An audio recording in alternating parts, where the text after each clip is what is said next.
Si Pauline ay isang maganda at simpleng dalaga, ngunit palagi na lamang siyang iniiwanan ng kaniyang mga nagiging nobyo dahil sa pare-parehas na dahilan. Iyon ay dahil ayaw niyang isuko ang kaniyang sarili sa mga ito. Ngunit isang gabing pangyayari ang bumago sa kaniyang buhay nang isuko niya ang sarili sa isang lalaking hindi niya kilala at nabuntis siya nito.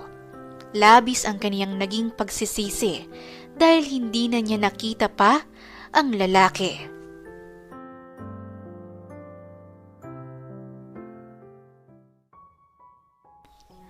Sakay sa magarang sasakyan ng kanyang kasintahan si Pauline. Sinundo siya ni Rowan sa kanilang bahay upang mag-date sila. Dahil ngayon, ang kanilang second year anniversary, ay dinala siya nito sa isang mamahaling hotel. Hotel? Anong gagawin natin dito, Rowan? Akala ko ba sa restaurant tayo pupunta? Hindi mapigilang tanong ni Pauline nang lumiko sila sa driveway ng isang kilalang hotel sa Pasay. I have a surprise for you. Come on! Sambit ni Rowan at bumaba ito ng kotse at nagtungo sa kabilang side upang pagbuksan ng pintuan si Pauline. Wala namang nagawa si Pauline kundi magpatianod na lamang sa kasintahan. Bumaba siya ng kotse at nagtungo sila sa information. At mula doon ay kinuha ni Rowan ng isang susi. Sa isip ni Pauline ay marahiling nakapag-preserve na ito. Umakyat sila sa 5th floor kung nasaan ang room. Nakaramdam naman ng excitement si Pauline dahil sa iniisip niyang baka may magandang sorpresa sa kanya ang kaniyang nobyo. Pumasok sila sa isang kwarto at pagdating doon ay laking pagkadismaya ni Pauline. Wala siyang nakitang kakaiba na kagaya sa naiisip niya na may mga pa-balloons o di kaya ay may parosas ang kaniyang nobyo. Bakit tayo andito, Rowan? Takang tanong ni Pauline at nilingon si Rowan na noon ay nakita niyang idinouble lock ang pintuan. Nasaan ang surprise na sinasabi mo? Kunot noon niyang tanong pa dito. Ngunit bigla siya nitong itinulak sa kama at umibabaw ito sa kanya. This is my surprise, Pauline. Sambit ni Rowan at agad na sinibasib ng halik sa leeg si Pauline. Rowan, ano ba? Sambit ni Pauline at pilit na itinutulak ang nobyo at iniiwas ang kanyang leeg sa mga labi ni Rowan. Subalit sadyang malakas si Rowan at hindi siya nito tinitigilan. Kaya't hindi magkanda tuto si Pauline sa kakaiwas sa binata. You will like what we gonna do, Pauline. Sambit ni Rowan at sinapo na agad ng isang kamay nito ang dibdib ni Pauline habang patuloy ito sa paghalik sa leeg ng dalaga. Ano ba, Rowan? Tumigil ka na! Ano bang nangyayari sa'yo? Galit na sigaw ni Pauline at buong puwersang itinulak si Rowan. Tumigil naman ito at humiwalay sa kanya. Ngunit nagulat siya nang bigla nitong hubarin ang suot na polo. Mabilis na tumayo si Pauline sa kama dahil kinakabahan na siya sa nais gawin ng kasintahan. Ngunit mabilis namang nahawakan ni Rowan ang braso niya at muli siyang inihiga sa kama. Rowan! Ano ba? Sambit ni Pauline. Pauline, mahal naman kita. Bakit ba ayaw mong gawin natin to? We're together for 2 years now. Bakit ayaw mo pang ibigay sa akin ng sarili mo? Hindi ba't mahal naman natin ang isa't isa? Sambit ni Rowan at muli na namang siniil ng halik si Pauline sa leeg nito. Rowan, stop! Sambit ni Pauline at tinulak na muli si Rowan at mabilis siyang umupo. Oo, Rowan, mahal kita. Pero sana irespeto mo ang kagustuhan ko. Ilang beses ko bang sasabihin sa'yo na ayaw kong gawin ng premarital sex? Mariing sambit ng dalaga. Kung talagang mahal mo ako, Pauline, you will give yourself to me. Shit! We're dating for 2 long years. Kinakantsawan na ako ng barkada dahil sa sobrang pakipot mo at hanggang halik lang ang narating ko sa'yo. Kung talagang mahal mo ko, Patunayan mo, Pauline! Dito! Sambit ni Rowan at tinuro pa ang kama. Ano? Yan ba ang dahilan mo kaya mo ginagawa sa akin to? Dahil lang sa kantsaw ng barkada mo? Nakalimutan mo ng irespeto ako, Rowan. Alam mo, masyado kang pakipot. Hindi ka naman si Maria Clara. Tingnan mo nga kung manamit ka. Halos mahubaran ka na pero ayaw man lang magpahawak. Akala mo kung sinong santo. Alam ko namang bibigay ka rin dito sa gagawin ko. Sambit ni Rowan at hinila si Pauline sa kaniya at marahas itong hinalikan. Pagkatapos ay marahas na itinaas ang skirt na suot nito at hinipo ang hita ng dalaga at saka mabilis na hinawakan nito ang pang-ibabang saplot ni Pauline at akmasa na iyong hihilahin pababa ng isang malakas na sampal ang dumapo sa kaniyang pisngi. Natigilan si Rowan. Sa sobrang lakas noon ay pumaling pa ang kaniyang pisngi. Bastos! How could you do this to me, Rowan? Mariing sambit ni Pauline at inayos ang kaniyang nakataas na laylay ng palda niya dahil sa ginawa ni Rowan. Wait, Pauline. Sambit ni Rowan na tila ba nahimasmasan at humakbang papalapit kay Pauline. Don't! Sambit ni Pauline at sinenyas pa ang kamay nito na wag lalapit si Rowan. Simula ngayon, tapos na tayo. Kakalimutan kong nangyari to. Alam mong pwede kitang idemanda ng rape sa ginawa mo, pero hindi ko nagagawin. Don't ever show your face in front of me again. Mariing sambit ni Pauline at mabilis na dinampot ang kaniyang bag at lumabas ng pintuan. Hindi siya makapaniwalang ang lalaking noon ay labis siyang iginagalang ay pagsasamantalahan siya ng ganon-ganon na lang. Hindi naman ito ang unang beses na nangyari sa kanya ito. Sa 3 naging boyfriend niya ay pare-parehas lang ang kinahantungan at yun ay ang pinipilit siyang isuko ang kaniyang sarili.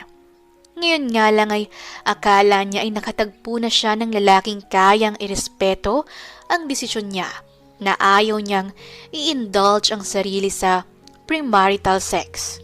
Pero nagkamali siya. Kagaya lang din pala si Rowan ng mga nauna niyang naging nobyo na yun lang ang habol sa kanya. Masamang-masama ang loob niyang lumabas ng hotel. Ngunit hindi na niya magawang umiyak pa dahil nasanay na rin siya sa kaparehong dahilan ay ayaw na niyang umiyak pa.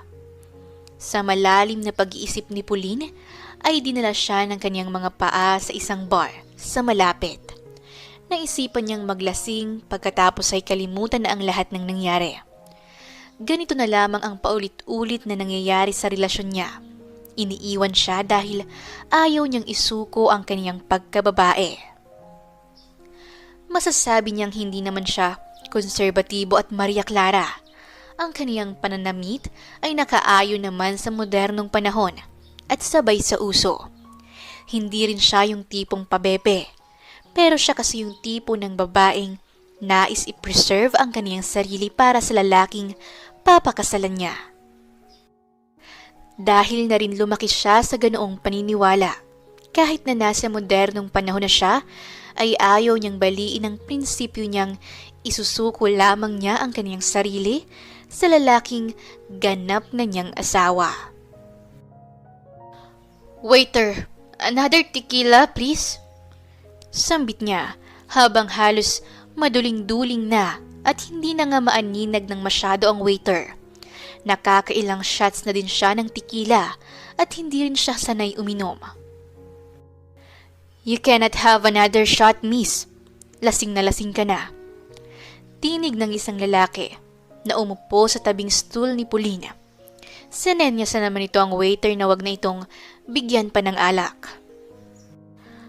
Bakit? Sino ka ba para sabihan ako? Boyfriend ba kita? Tanong ni Pauline at hinarap ang binata kahit na blurred niya ito sa kaniyang mga mata. No, I'm not, but I can be. Ngising sambit ng binata at mahina itong tumawa. Ulul! Sambit ni Pauline na nagpatawa naman ng malakas sa lalaki. Nasaan ang mga kasama mo? You shouldn't be alone in that state. Mukhang hindi ka na makakalakad pag tumayo ka. Sambit ng binata. Kaya ko pang sarili ko. Tingnan mo. Makakalakad pa ako ng tuwid. Sambit ni Pauline at tumayo ito sa stool, ngunit wala pa atang 2 segundo ay kamuntik na agad itong matumba. Agad naman itong nasalo ng binata dahil inaasahan na niyang ganun ang mangyayari. Nadikit ang mukha ni Pauline sa dibdib ng binata. Pagkatapos ay humiwalay din ito agad. Kaya ko, okay? Sambit ni Pauline at inalis ang pagkakahawak ng lalaki sa kaniyang braso. Ngunit mabilis naman siyang nahawakan ulit nito dahil kamuntik na naman siyang mabuwal. Nasaan ba ang mga kasama mo? Ihahatid na kita sa kanila. Sambit ng binata. Wala akong kasama. May nakikita ka ba? Sambit ni Pauline at pilit na umupo ulit sa stool habang nakaalalay naman noon ang binata kung sakaling matumba ito. Ihahatid na lang kita. San ba ang bahay mo? Tanong ng binata. Hindi rin niya alam kung bakit niya nasabi iyon sa babaeng ngayon lang naman niya nakita at nakausap. Pero isa lang ang alam niya. Nabighani siya sa taglay na ganda nito na kanina pa niya pinagmamasdan mula sa malayo. Sa bahay mo. Tugon ni Pauline. Hindi niya alam kung bakit iyon ang nasabi niya. What? Naguluhang tanong naman ng binata. Dalhin mo ko sa bahay mo. Tugon ulit ni Pauline. Hindi niya alam kung bakit ang lakas ng loob niyang sabihin iyon. Para bang wala na siyang pakialam sa kahit na ano pa mang mangyari. Do you want to come up with me? In my house? Tanong ng binata. Sure, let's go. Sambit ni Pauline nang walang pag-aalinlangan. Noon nga ay inalalay ng lalaki si Pauline patungo sa elevator. Nakahawak siya sa bewang ng dalaga habang pagewang-gewang itong naglalakad. Umakyat sila sa penthouse. Ang lalaki ang nagmamay-ari ng buong building na iyon at business niya ang resto bar sa first floor at ang ibang unit naman ay pinapaupahan ito sa mga gustong magnegosyo. Ipinasok siya ng lalaki sa kwarto nito at sunod-sunuran lamang si Pauline doon. Iniupo siya nito sa kama, ngunit tuluyang bumagsak ang katawan niya doon at pakiramdam niya ay pipikit na ang kaniyang mga mata. May gusto ka ba? Pagkain? Coffee? Tell me, what do you want? Sambit ng lalaki. Ikaw ang gusto ko. Sambit ni Pauline na parang hindi big deal iyon. Tila hindi na rin niya naririnig ang kaniyang sinasabi dahil sa epekto ng alak. What do you want in me? Tanong ng lalaki at umupo sa tabi ni Pauline na noon ay nakahiga na sa kama at pinantay ang mukha niya sa mukha ng dalaga. I can't see you clearly, pero mukha namang gwapo ka. Sambit ni Pauline at napatawa naman ng lalaki. Of course, I am. Baka maglaway ka pa pag nakita mo ko sa oras na mawala na ang pagkalasing mo. Sambit ng binata. Anong tingin mo sa akin? Asong ulol? Tanong ni Pauline at tumawa din ito. No, you look like a goddess. You are so beautiful. Malambing na sambit ng lalaki at hinaplos pa ang buhok ng dalaga na itim at may pagkakulot. Thanks, pero matagal ko nang alam. Mayabang na sambit ni Pauline at tumawa pa ito. Why are you drunking yourself? Anong problema mo? Tanong ng binata. Napatigil naman si Pauline sa pagtawa. Iniwan ko yung boyfriend ko dahil pinipilit niya akong ibigay ang virginity ko sa kanya. Casual na sagot ni Pauline. Best decision. Tugon naman ng binata. Ewan ko ba kung bakit katawan ko na lang ang palaging habol nila. Pwede namang magmahalan ng walang sex. Sambit ni Pauline. Tumatawa ito ngunit nahahalata ng binata ang pait sa bawat salita. Well, that's because that's the trend in this generation. Sambit ng binata. So, mahilig ka din sa sex? Tanong ni Pauline. No, tugon naman ng binata. Habang tinitig ng mabuti ang nakalatag na kagandahan ng dalaga na kanina pa siya pinag-iinit. Talaga? Tanong ni Pauline, sabay ibinaba ang strap ng kaniyang dress hanggang sa tumambad sa binata ang suot niyang bra. What are you doing? Tanong ng binata sa kanya. What a stupid question! Sambit ni Pauline, sabay sunggab ng halik sa binatang hindi man lamang niya alam ang pangalan. Iba talaga ang nagagawa ng alak. Ibang-iba ang nararamdaman ni Pauline sa mga halik na binibigay sa kanya ng binata. Kahit sa kaniyang nobyong si Rowan ay hindi niya ito naramdaman. Na tila ba handang-handa siyang isuko ang kaniyang pagkabirhen sa ekstrangherong lalaki. Hinubad ng binata ang kaniyang damit at tuluyan nitong natanggal ang kaniyang bra. Hindi ito nagdalawang isip na sunggaban ang biyayang nasa harapan. Sa bawat hagod at haplos na ginagawa ng ekstrangherong lalaki ay tila napapaso ang katawan ni Pauline. Palalim ng palalim ang mga halik nito, mapusok at mapang-angkin.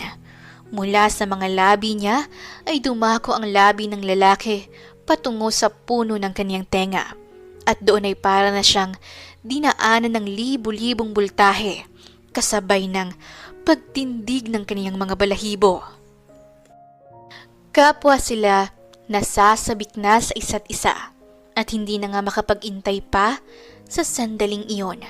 Tila ba nagkakaunawaan na ang kanilang mga mata.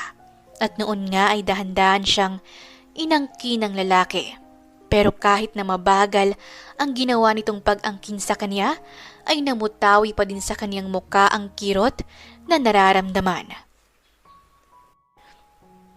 Are you really a virgin? Tanong ng binata. Dahan-dahan namang tumango si Pauline habang nakapikit ang mga mata at tinitiis ang sakit ng pag-angkin sa kanya. Nang malaman ng binata na siya ay berhen pa, ay mas lalo nitong iningatan ang kaniyang bawat paggalaw hanggang sa unti-unting nawala ang sakit at napalitan ng hindi maipaliwanag na pakiramdam. Hindi alam ni Pauline kung paano niyang nakayang isuko ang kaniyang sarili sa lalaking ito na hindi niya man lang alam ang pangalan o kahit ang mukha nito ay hindi niya pa masyadong maaninag. Naisuko niya ang sarili niya sa lalaking ngayon lang niya nakilala, kesa sa boyfriend niyang nakasama niya ng 2 taon ng kaniyang buhay. Nang matapos sila, ay humiga ang lalaki sa tabi niya at siniksik naman niya ang kaniyang ulo sa dibdib nito. Yumakap siya dito. At napangiti naman ang binata at niyakap siya ng mas mahigpit. Ang lalaking kasama ngayon ni Pauline ay walang iba kundi si Prince Mackenzie Jeron Wilford. Ang gwapong lalaking kinababaliwan ng halos lahat ng babaeng makadaupang palad nito. 5 taon na siya ngayon sa Pilipinas. Simula nang lisanin niya ang Montenaro, ang bansang kaniyang pinagmulan at nakatakdang pamunuan pagdating ng panahon. Kinalimutan niya ang lahat ng iyon, kasama na ang babaeng minahal niya ng lubos at ang dahilan kung bakit gusto niyang magpakalayo-layo. 5 years had passed and everything's changed. The good boy turns into a daring and hot popular guy in town. The good qualities of a crown prince has vanished within him at napalitan ng isang mapaglaro at mapanakit na lalaki. Ngunit sa hindi niya maipaliwanag na dahilan, ay ito ang unang beses na napukaw ng isang babae ang atensyon niya nang dahil sa isang dahilan. Kamukha nito si Ari, ang babaeng pinakamamahal niya. Part 2. Pauline, intayin mo na lang kaya ako. Kailangan ko lang kasing pumunta sa opisina ngayong Sabado. Bad trip kasing karelyebo ko, hindi pumasok. Sambit ni Clara, ang kaibigan ni Pauline na isang sekretarya sa isang kumpanya. Clara, okay lang. Kaya ko namang mag-isa, no? Sambit naman ni Pauline. Parehas silang kumakain ng almusal ngayon. Nakikitira lang si Pauline sa bahay ni Clara. Naging mag-best friend sila noong high school. May sariling bahay si Clara dahil regalo ito ng kaniyang lolo sa kanya. Mula sa angkan ng mga Del Fuego si Clara na sikat sa bayan ng San Ildefonso. Mayaman rin ang kanilang pamilya. Samantalang ang angkan naman ni Pauline ay sakto lang naman ang pamumuhay. Hindi sila mayaman at hindi rin naman sila naghihirap. Paano ka magiging okay niyan? Hindi mo na nga halos maabot ang paa mo sa laki ng tiyan mo. At saka, kabuanan mo na ngayon, kaya intayin mo na lang ako. Sambit ni Clara. Ano namang kinalaman ng pag-abot ko sa paa ko? Kunot na tanong ni Pauline. Isa pa, Clara, isang sakay lang naman ng taxi yung klinik ng OB ko, no? Tsaka, babalik din naman ako agad. Sambit ni Pauline. Hay, sige na nga. Napabuntong hininga na lamang si Clara. Kung kilala mo lang sana kung sino yung tatay niyang anak mo, matagal ko nang napektusan ng lintik. Pagkatapos bumayo, iiwan ka na lang bigla. Gigil na sambit ni Clara. Hay naku Clara, tama na nga. Huwag na nating pag-usapan pa ang lalaking yon. At kung tatanungin mo na naman ako kung natatandaan ko ba ang mukha niya, hindi. Tanging yung ano niya lang ang natatandaan ko eh. Biro lang.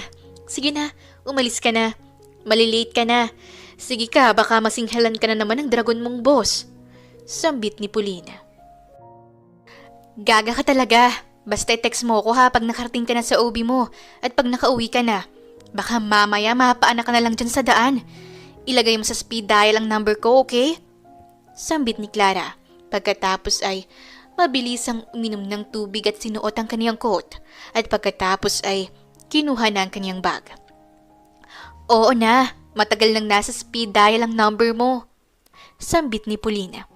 Lumapit naman dito si Clara at nagbeso sa pisngi. O siya, sige na. For the go na ang first on. Baka mamayang tanghali nakauwi na rin ako. Hindi naman ako magtatagal sa office eh. Sambit ni Clara. Okay. Sige, alis ka na. Mag-ingat ka ha. Sambit ni Pauline. Tuluyan nang lumabas ng pintuan si Clara at naiwang mag-isa na lamang si Pauline sa loob ng bahay. Niligpit niya isa-isa ang pinagkainan nila at nilagay iyon sa lababo. Dahan-dahan lang ang ginawang pagkilos ni Pauline dahil sa malaki na rin ang tiyan niya at bigat na siya sa kaniyang katawan. 9 na buwan na ang tiyan niya ngayon at halos 9 na buwan na rin ang nakalipas magmula nang mangyari ang bangungot ng kaniyang buhay. Yun ay ang makipag one night stand siya sa lalaking hindi man lang niya nakilala at kahit na ang mukha nito ay wala siyang pagkakakilanlan. Nagising na lamang siya noon na mag-isa sa isang lugar at mag-isa sa kama. Walang bakas ng kahit na sino. Hindi na niya inalampa ang pagkatao ng kaniyang naka-one night stand hanggang sa lumipas ang 2 buwan at nalaman niyang buntis siya. Bumalik siya sa lugar kung saan siya dinala ng lalaki, maging ang bar na pinuntahan niya.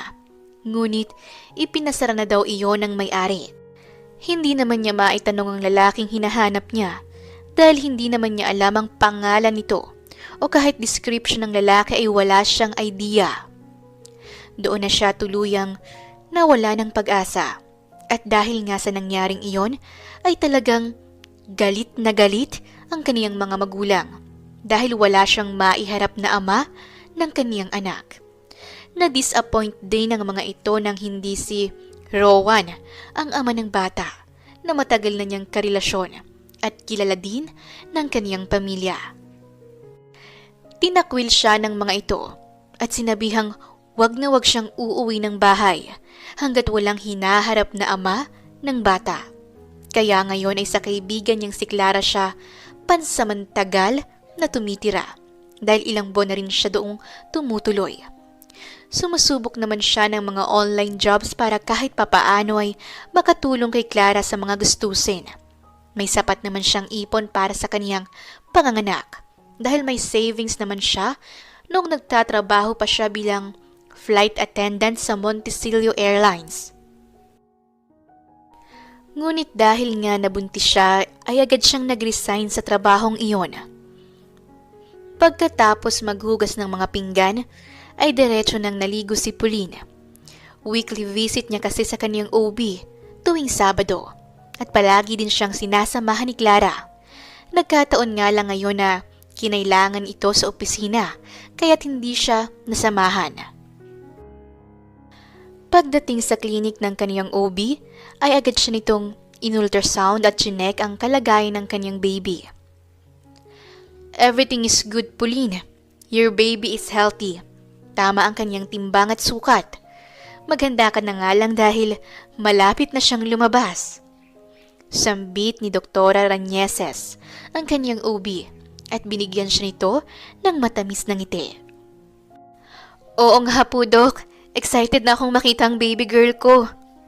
Sambit ni Pauline sa doktora habang tinitignan nitong gumagalaw sa monitor. Bakit pala wala kang kasama ngayon? Asan si Clara? Hindi na pwedeng mag-isa ka lang ngayon dahil anumang oras ay pwede kang manganak. Alalang sambit ng doktora. Nako, doktora, may kinailangan lang gawin sa opisina kaya hindi niya ako nasamahan. Pagkatapos ko ho rito, uuwi na rin ho ako agad. Sambit ni Pauline. Mabuti naman kung ganon. O sige, basta pag may problema o may naramdaman kang kakaiba, tawagan mo lang ako. Sambit ni doktora. Isang matamis na tugon at tango na lamang ang ginawa dito ni Pauline. Pagkatapos ay nagpaalam na din siya at umalis. Samantala, nagmamaneho si Ken pabalik sa mansyon. Inumaga na kasi siya dahil napalaban kasi siya ng inuman sa Tito Angelo niya. Kaarawan nito kahapon at doon na nga siya nagpalipas ng gabi sa bahay nito. Ang Uncle Angelo niya ay ang matalik na kaibigan ng ama niyang si Ismael noong nandito pa sa Pinas at ang asawa naman nito ay ang nag-iisang kaibigan ng kanyang ina na si Fiona. May dalawa na din silang anak, ang panganay na si Jackson na matanda siya ng 3 taon at ang bunsong babae na si Hermine na 15 taong gulang. Hindi naman lingid sa kaniyang kaalaman ng love story ng kaniyang mommy at daddy na ang mommy Agatha niya ay naging personal maid ng kaniyang ama noon. Hihigab-higab pa si Ken habang nagmamaneho nang biglang pagmulat niya ay isang babae na ang biglang sumulpot sa harapan niya. Agad niyang napiga ang kaniyang preno. Nakita niya ang babae. Hawak-hawak nito ang kanyang tiyan at mukhang namimilipit sa sakit. Agad na bumaba si Ken ng sasakyan upang puntahan ng babae. Miss, ayos ka lang ba? Tanong ni Ken. Nakayuko ang babae at nakahawak sa tiyan niya. Hindi parang manganganak na ata ako. Sambit ng babae sa kanya at napahawak ito sa braso niya ng madiin na noon ay hindi pa din nag-aangat ng tingin. Hanggang sa maya-maya pa ay napansin ni Ken na tuloy-tuloy ang pagpatak ng tubig mula sa hita ng dalaga. Please, tulungan mo ako. Dalhin mo ako sa ospital. Sambit ng babae at saka lang nag-angat ng tingin at tumingin sa kanya. At doon niya lang nasilayan ang muka ng dalaga. Pakiramdam niya ay tumigil ang pag-ikot ng mundo ng mga sandaling iyon at nakatitig lang siya sa mukha ng dalaga na halatang nahihirapan at namimilipit na sa sakit. Tila nag-e-echo na rin sa kaniyang tenga ang boses na nanggagaling sa babae at tila wala na siyang maintindihan. Hindi siya makapaniwalang pagkalipas ng 9 na buwan ay makikita niyang muli ang babaeng ito, ang mukhang hindi niya makakalimutan. Sa loob ng 9 na buwan ay pilit na ginugulo ng mukhang iyon ang isip at buong sistema niya. Paano nga ba niya makakalimutan ang gabi ng pakikipagtalik niya sa babaeng ito, ang nag-iisang babaeng bumuhay ulit sa kaniyang pagkatao? Hindi siya tumigil sa pagpapahanap sa babaeng ito na hindi niya sinasadyang iwanan matapos ang naganap sa kanila. Dahil noong kinaumagahan ng araw na yon ay agad siyang sinundo ng private aircraft ng Montinaro Palace. Umuwi siya ng Montinaro dahil sa pagkakaaksidente ng kapatid niyang si Oli. Kaya't agad siyang pinasundo ng kaniyang mga magulang. Hindi na rin siya nakapagpaalam pa sa babaeng mahimbing na natutulog noon sa kanyang kama. Maya-maya pa ay natigil si Ken sa pagbabalik tanaw ng isang sampalang dumampi sa kaniyang pisngi. Hindi naman ganun kasakit ngunit sapat na para bumalik siya sa kaniyang ulirat. Sorry, nakatulala ka kasi. Alam ko namang nagagandahan ka sa akin pero please lang sir. Kung pwede dalhin mo na ako sa ospital. Sobrang sakit na talaga ng tiyan ko. Aray! Hindi ko na kaya ang sakit.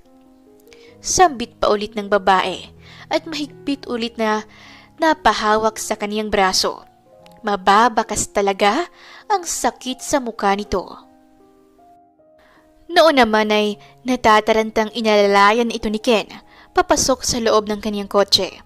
At habang nagmamaneho ay dinig niya ang bawat ungol at halingking nito ng dahil sa iniindang sakit. Mamalayo pa ba, sir? Sambit ni Pauline sa lalaking tumulong sa kanya. Oo, sandali na lang tayo. Sabi dito sa Waze, 10 minutes na lang daw. Aligagang sambit ni Ken. Maging siya ay kinakabahan sa kanilang sitwasyon. Aba ay ngayon lang siya naka-encounter ng babaeng malapit ng mga anak. Kahit malamig ang aircon, ay tagaktak ang pawis ni Ken habang nagmamaneho.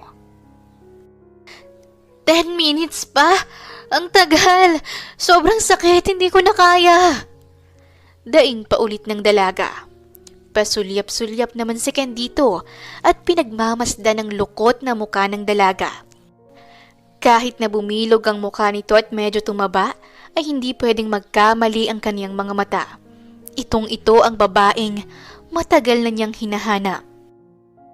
Ngunit nakaramdam naman siya ng kirot nang makitang buntis na ito at baka ay may asawa na, kaya't hindi na tuloy niya napigilan ng magtanong. Alam mo, hindi ka dapat umaalis ng bahay ng mag-isa. Nasaan ba ang asawa mo? Tanong ni Ken. Wala akong asawa. Sambit ng dalaga na malalim na ang bawat paghinga. Tila naman, lumampas sa langit ang ngiti ni Ken nang marinig iyon. Bakit kang umingiti dyan? Tanong ng dalaga sa kanya. Nalingit sa kaalaman ay natatanaw siya sa rear view mirror. Sa likuran kasi siya nakaupo. Wala naman. Paano ka naman mabubuntis kung wala kang asawa? Tanong pa ulit ni Ken. Dati ka bang tanga? Kailangan ko ba bang ipaliwanag sa iyo yan? Kigil na sambit ni Pauline kahit nahihirapan na siya. Malalim din itong napabuntong hininga. Kamot ulo na lamang ang nagawa ni Ken ng mga oras na yon. Pwede ko bang malaman ang pangalan mo?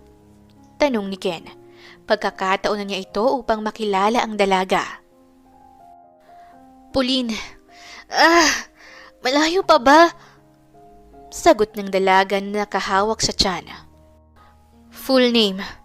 Tanong ulit ni Ken. Kailangan pa ba yan? Tanong pa ulit ng dalaga. Pero kapag kuwan ay sumagot din ito. Pauline Alcantara. Napangiti naman ulit si Ken dahil ngayon ay alam na niya ang pangalan ng dalaga. Yung address mo, saan? Tanong niya pang ulit. Anak ng... Ngayon mo talaga itatanong sa akin ang mga yan? Hindi mo ba nakikitang nahihirapan ang akong magsalita? Aray! Kailangan ko lang ng information mo kasi baka mamaya ako ang tanongin ng nurse sa ospital dahil ako ang kasama mo. Palusot naman ni Ken. Napabuntong hininga naman si Pauline. Mukha namang may point ang lalaki kaya't sinabi na niya ang kaniyang address. 232 Nara Street, Greywood Subdivision, Santa Elena City. Please, bilisan mo na! Sambit ni Pauline. Pinakatandaan naman ni Ken ang address na yon. Pagkatapos ay pinigana niya lalo ng mas madiin ang accelerator at mabilis nang nagmaneho. Pagdating nila sa ospital ay mabilis naman silang dinaluhan ng mga nurse at agad na sinakay sa wheelchair si Pauline. Sir, hanggang dito na lang po kayo. Sambit ng isang nurse kay Ken. Napatigil naman ang binata sa bungad ng pintuan ng delivery room. Ipapasok na sana si Pauline sa loob nang bigla siyang magsalita. Sandali lang. Sambit ni Pauline sa nurse na nagtutulak sa kanya bago siya ipasok sa delivery room. Lumingon siya sa lalaking kasama niya na hanggang ngayon ay hindi pa niya nakikilala. Huwag mo kong iiwan. Sambit ni Pauline bago siya tuluyang ipasok sa delivery room. Tila nag-i-echo pa sa tenga ni Ken ang huling sinabi sa kanya ni Pauline bago ito ipasok sa delivery room. Baka sa mga mata nito ang takot at ramdam niya ang damdamin sa salitang binitawan nito. Hindi man siya sumagot sa sinabi ng dalaga kanina, ay eto siya ngayon at nag-iintay sa labas ng delivery room. Lumipas pa ang ilang oras ay may lumabas ng nurse mula sa delivery room. Sir, congratulations! Nanganak na po ang misis nyo. Nakangiting sambit ng nurse sa kanya. Sumama po kayo sa akin para makita nyo na ang baby nyo. Pero miss, hindi ako ang... Sambit niya na hindi na niya naituloy pa dahil naglakad na ang nurse. Hindi ako ang ama ng bata. Bulong na lamang niya sa kanyang sarili. Ngunit ganun pa man ay sumunod na lang din siya sa nurse at nagtungo sila sa nursery. Wait lang sir, kakatapos palang linisan ng baby. Dadalhin na rin po dito ang baby niyo sandali. Sambit ng nurse sa kanya habang nasa loob na sila ng nursery room at pinagsuot siya ng PPE. Hindi niya alam kung bakit habang iniintay niyang sanggol ay malakas ang kabog ng kanyang dibdib at tila nakakaramdam rin ng excitement kahit ba hindi naman niya iyon anak talaga. Maya-maya pa nga ay dumadating na ang nurse na may dalang sanggol. Sir, ito na po ang baby girl nyo. Sambit ng nurse. Gusto niyo po ba siyang buhatin? At binibigay sa kanya ang sanggol. Ha? Miss, hindi ako marunong Hindi na niya naituloy pa ang kanyang sasabihin dahil sa isang iglap ay buhat na niya sa kanyang mga bisig ang sanggol dahil inilagay na doon ng nurse. Ang cute po ng baby niyo, sir. Sambit pa ng nurse na malawak ang ngiti na nakatingin sa kanila. Napangiti na lamang din si Ken habang pinagmamasdan ng sanggol na bahagyang ngumiti. Sa hindi maipaliwanag na dahilan ay parang gusto na niyang akuin ang sanggol. Part 3. 2 araw pagkapanganak ni Pauline ay pinauwi na rin siya ng bahay. Normal delivery naman siya at walang naging komplikasyon kaya agad silang pinauwi ng doktor at eto siya ngayon abalang-abala sa pagiging first-time mom.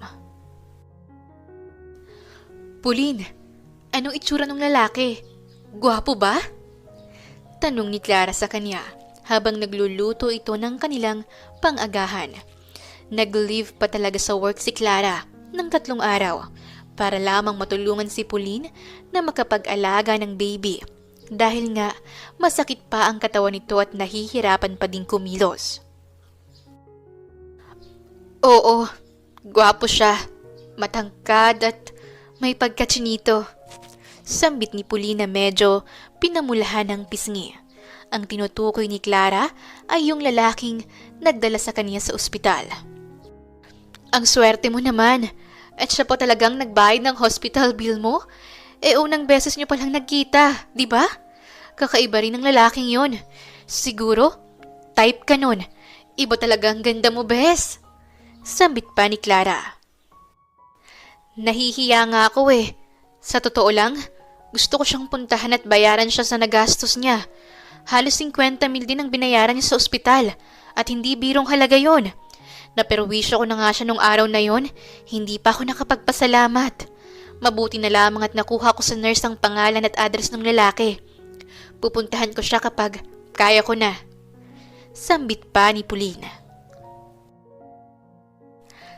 Tama yan, puntahan mo siya. Malay mo, kayo talagang para sa isa't isa. Natatawang sambit ni Clara. Nawari mo ay kinikilig pa para sa kaibigan. Sira ka talaga. Hindi na ako umaasang may papatol pa sa akin, ano? Sino naman ang lalaking gugusto sa babaeng disgrasyada? Natatawang sambit ni Pauline, ngunit may halong pait sa tinig nito. Ang drama naman po natin, miss. Halika na nga, kumain na tayo habang hindi pa nagigising si Baby Amara. Sambit ni Clara. Noon naman ay sabay nang kumain ng magkaibigan at pinagkwentuhan nila kung ano ang naging experience sa panganganak ni Pauline. Hindi naman maipinta ang mukha ni Clara kung paano ilarawan ni Pauline ang nangyari sa kanya. Kaya tawang-tawa naman si Pauline sa reaksyon ni Clara at nangako pa nga itong hindi na mag-aasawa pa kahit kailan. Ang mga lalaki talaga na yan, puro pasarap lang ang alam. Tapos ang lalakas pa ng loob manakit ng damdamin. Hindi ba nila alam kung gaano kahirap ang pinagdadaanan nating mga babae? Kaya dapat minamahal nila tayo ng wagas sa totoo. Litanya pa ni Clara. Nawari mo ay malalim ang pinanghuhugutan. Tumawa na lamang si Pauline sa kaibigan. Samantala, 1 linggo ang makalipas ay hindi mawala sa isipan ni Ken ang mukha ng cute na baby na kinarga niya noon sa ospital. Sa hindi maipaliwanag na dahilan, ay punong-puno ng kasiyahan ang kaniyang puso nang makita at mahawakan ng sanggol. Dahil nga doon, ay binayaran niya ang bill sa ospital ni Pauline. Kahit hindi naman niya iyon obligasyon. Pero tila ba may nagtutulak sa kaniyang sarili na gawin iyon. Gusto niya sanang puntahan si Pauline at ang baby nito upang bisitahin. Ngunit naisip niyang ano naman ang kaniyang idadahilan dito. Bukod doon ay hindi rin naman siya nito naaalala. Ngayon nga ay kasalukuyan siyang nasa kaniyang bar na kaka-operate lang ulit. Hindi niya inaasahan na magiging sikat ang bar niya sa mga tao kahit na wala pang 1 taon na nag-o-operate. Hindi naman niya ito siniseryoso masyado. Dahil kaya lang naman siya nagtayo ng bar ay dahil sa mahilig siyang uminom. Pero kahit naman puro inom ang inaatupag niya, ay isa pa rin siyang general manager sa KM Financial kung saan dating direktor ang kaniyang ama. Ngayon ay ang Uncle Angelo na niya ang namumunong direktor doon ngayon. Pare, bakit kasi hindi ka nalang magpakilala doon sa babae? Ano bang masama doon? Tapos na sana ang problema mo ngayon. Sambit ni Shelo, ang kaibigan niyang certified chick boy. Kung ikaw kaya ang tapusin ko, anong gusto mong sabihin ko sa kanya? Hi miss, ako nga palang naka one night stand mo 9 months ago. Sarkastikong sambit ni Ken sabay tungga ng bote ng alak. Ang gulo rin naman ng utak mo pare. Di ba, matagal mo na ngang pinapahanap ang babaeng yun? Tapos ngayong nakita mo na ulit, bigla kang nawala ng plano. Ang gulo mo pare, para kang bulbul. Sambit pa ni Shelo at tatawa-tawa pa ito. May tama na rin ito ng alak, kaya kung ano-ano ng kabastusan ng lumalabas sa bibig. Mahinang tawa lang naman ang pinakawalan ni Ken at iiling-iling ito. Ewan ko pare, hindi ko alam. Tugon na lamang niya at muling sinimsim ang alak. Pero pare, hindi mo ba naisip ang naiisip ko? Tanong pa ni Shelo. Lumingon naman dito si Ken at tinaasan ito ng isang kilay. Samantalang si Shelo ay naniningkit ang mga mata at pangisi-ngisi ito. Tumigil ka nga, nakakasukay ang itsura mo. Ano bang naiisip mo? Tanong pa ni Ken. Naisip ko lang naman pare, paano kung ikaw pala ang ama ng bata? Sambit ni Shelo. How I wish. Naiiling na sambit ni Ken. Imposible, may proteksyon ako nun. Aba, malay mo naman pare, nabutas yung kondom sa sobrang pagbayo mo. Tatawa-tawa pang sambit ni Shelo. Gago. Tipid na sagot na lamang ni Ken at natawa rin naman sa sinabi ng kaibigan. Pare, ang kondom, hindi naman yan 100% na protected ka. Para lang yung safeguard, 99.99% lang. Kaya, may 0.01% ka pang pag-asa na sa'yo ang bata. Sambit pa ni Shelo na tila binibigyang pag-asa pa ang kaibigan. Natatawa na lamang si Ken sa kalokohan ng kaibigan niya. Tumigil ka na, Shelo. Itulog mo na yan. Sambit ni Ken. Hindi nga ako nagbibiro pare. Kilala mo ba yung kaibigan kong si Paulo? Ayun, tatay na. Nabuntis yung nerd na pinaglalaruan niya lang. Protected rin daw siya noon. Hindi nga siya makapaniwala. Akala niya, iba ang nakadali dun sa babae. Pero nung nanganak at pina-DNA, sa kanya ang bata. Boom! Goodbye single si Gago. Wala nang kawala. Pinagbantaan ba naman ng tatay ng babae na ililibing siya ng buhay pag hindi pinakasalan ng anak niya? Mayaman naman pala kasi yung babae, kahit mukhang manang. Natatawang sambit pa ni Shelo. Lumipas ang gabi at natulilig na lamang ang tenga ni Ken sa mga kwento ng kaibigan niyang si Shelo na hindi niya alam kung totoo pa ba ang sinasabi o gawa-gawa na lang nito. Doon na nga natapos ang gabing iyon kung saan kapwa silang nalasing. Kakatapos lang magpaligo ng kanyang baby, si Pauline. Mag-iisang buwan na rin mula nang makapanganak siya.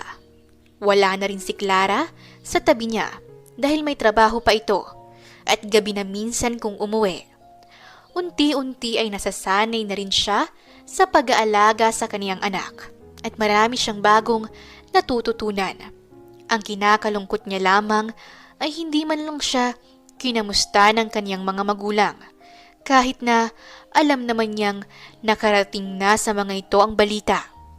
Masakit man para sa kaniya, ay kailangan niyang tanggapin na mag-isa na nga lang talaga siya ngayon. Alam niya ang binigay niyang pagkabigo sa kanyang mga magulang. Natapos na ngang paliguan at damitan ni Pauline ang kanyang baby. Ngayon ang kanilang pedia visit at naisipan na rin niyang puntahan ang bahay ng lalaking si Mackenzie. Yun daw ang pangalan ng lalaking nagbayad ng hospital bill niya ayon sa nurse. Along the way rin naman ito sa kanilang pupuntahan. Magta-taxi na lamang sila upang hindi gaanong mahirapan. Nais niyang ibalik ang 50,000 na nagastos nito sa ospital at upang makapagpasalamat na rin sa binata. Ayaw niyang magkaroon ng utang na loob kahit kanino, kaya dapat lamang na ibalik niya ang nagastos nito. At isa pa ay hindi naman sila magkaano-ano o kaya ay magkaibigan man lang para gawin iyon ng binata. Ma'am, dito na po ang address na binigay niyo. Dito na po mismo ang street na sinasabi niyo base sa address na pinakita niyo sa akin. Sambit ng taxi driver sa kanya. Sige po Manong, pakigilid na lang po at bababa na kami. Sambit ni Pauline. Nang makababa sila ng taxi, ay agad na isinakay ni Pauline ang baby niya sa stroller na kaniyang dala. Tapos na ang visit nila sa pedya at wala namang problema sa kaniyang baby. Binigyan lamang ito ng mga vitamins na dapat inumin. Ngayon nga ay nasa lugar sila kung saan ang address ng lalaki. Hindi alam ng taxi driver ang eksaktong building na sinasabi sa address, kaya't siya na lang ang maghahanap nito.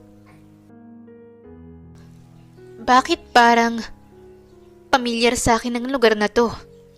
Sambit ni Pauline sa kaniyang sarili habang naglalakad at tulak-tulak ang stroller.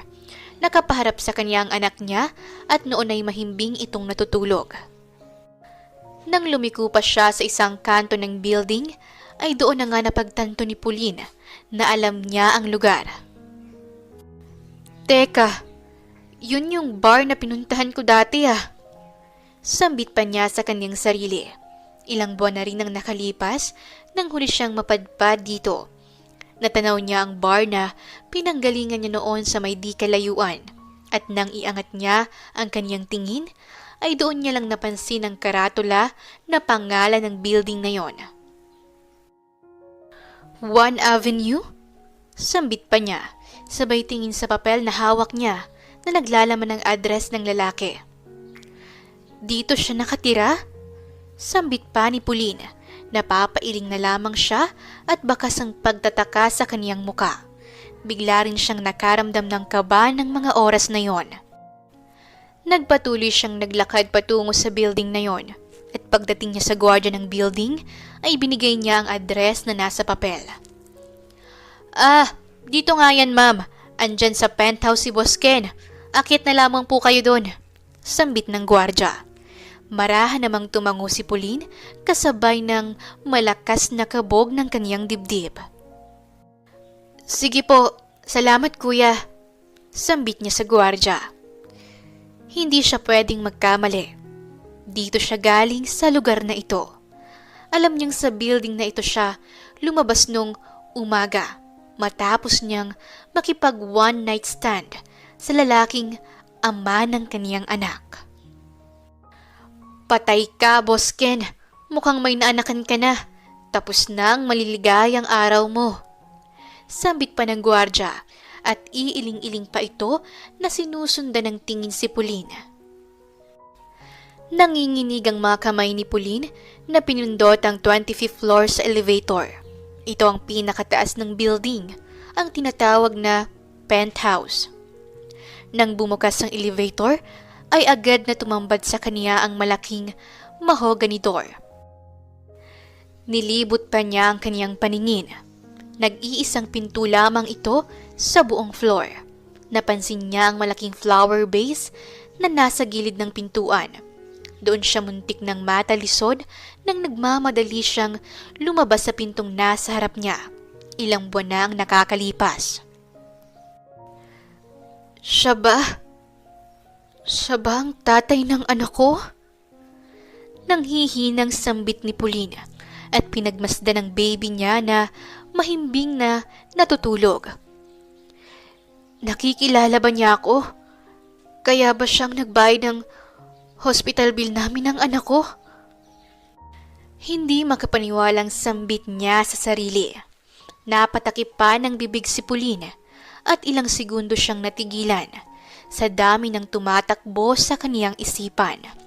Hanggang sa maya-maya pa nga ay nagulat siya nang bumukas ang pintuan sa kaniyang harapan at bumulaga sa kanya ang lalaking hinahanap niya. Ikaw?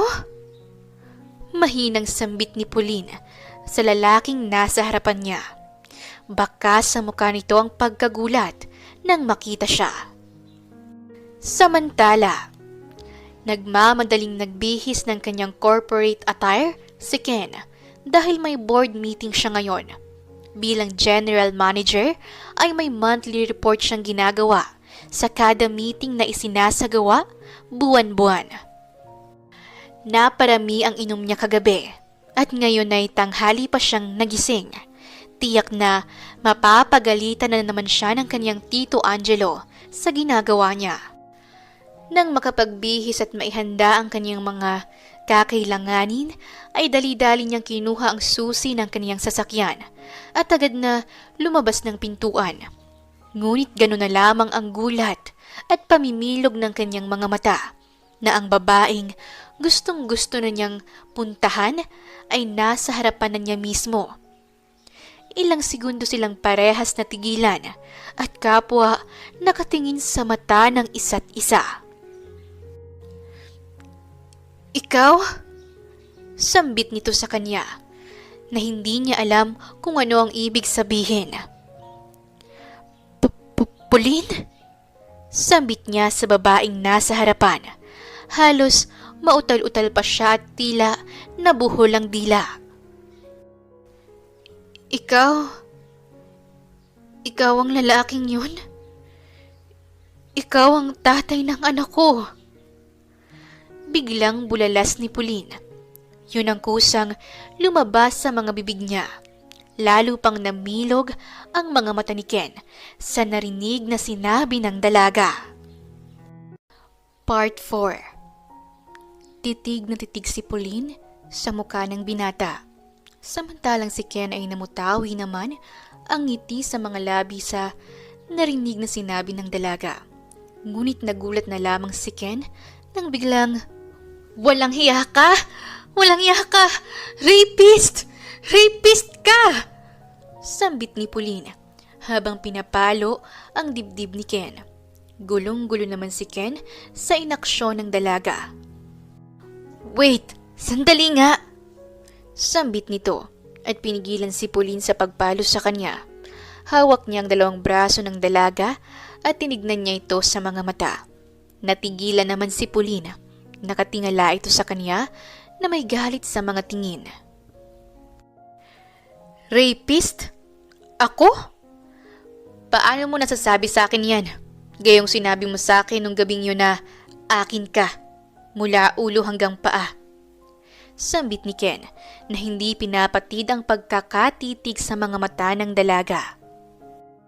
"Mapagsamantala ka dahil sinamantala mo ang kalasingan ko. Nawala ako sa sarili kong katinuan. Pinagsamantalahan mo ko."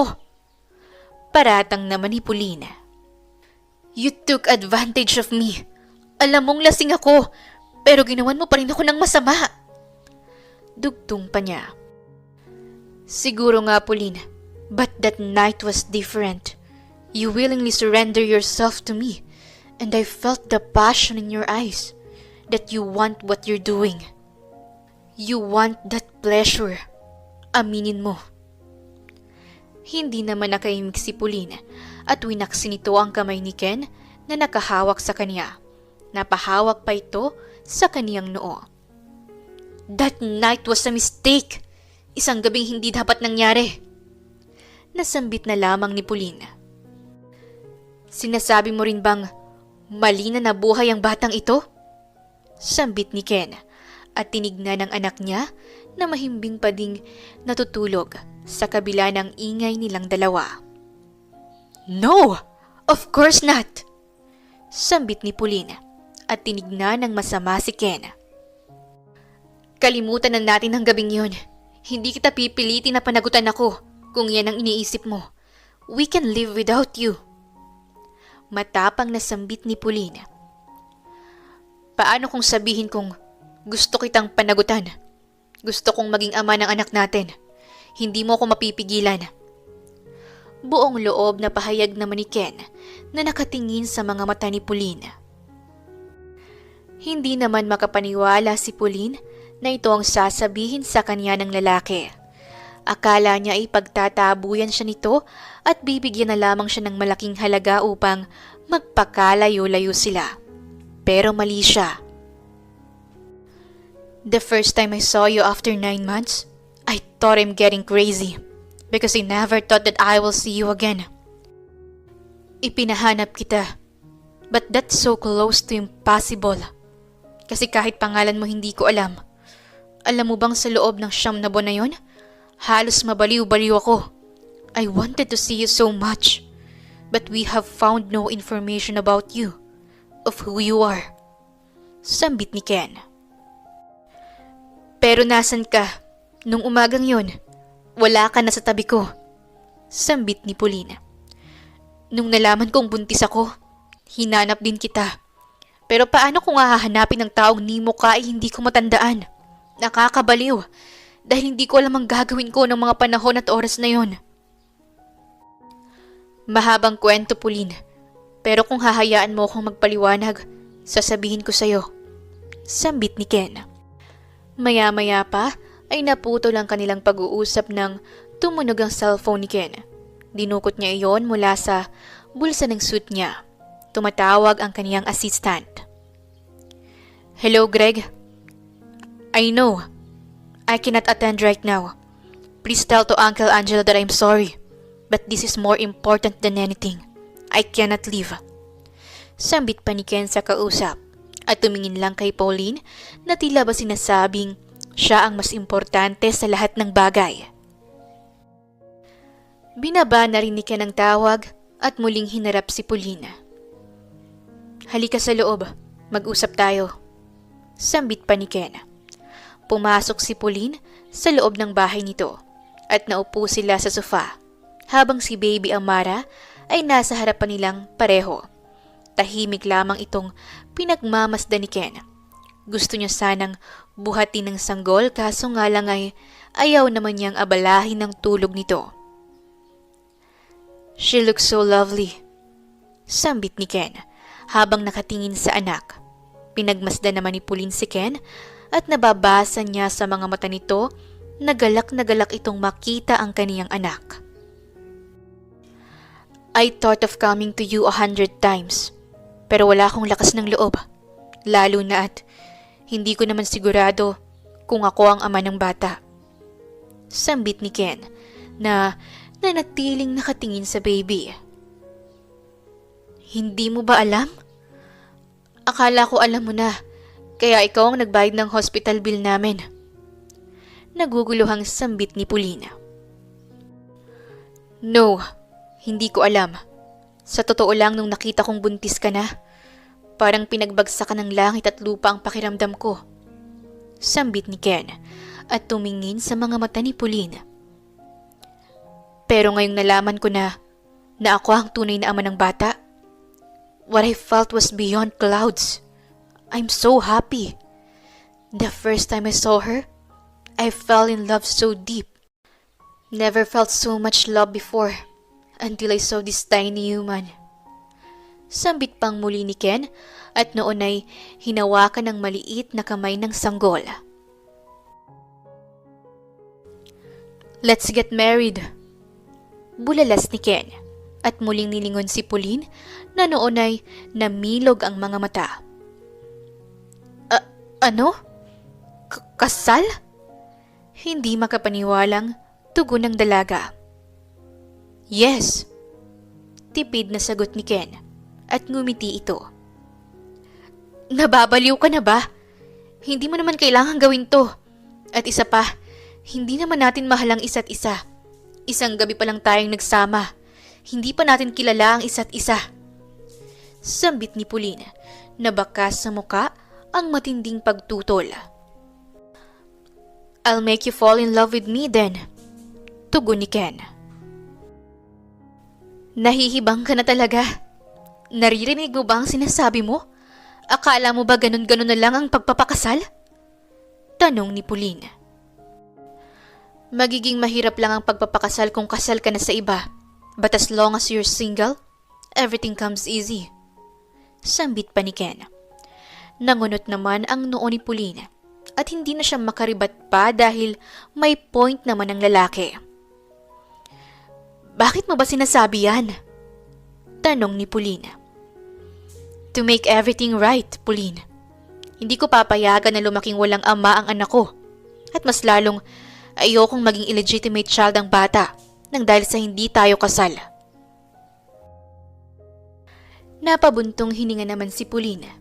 Ibabalik na lang niya sana ang perang nagastos nito, ngunit hindi niya akalaing aabot pa sila sa usapang kasal.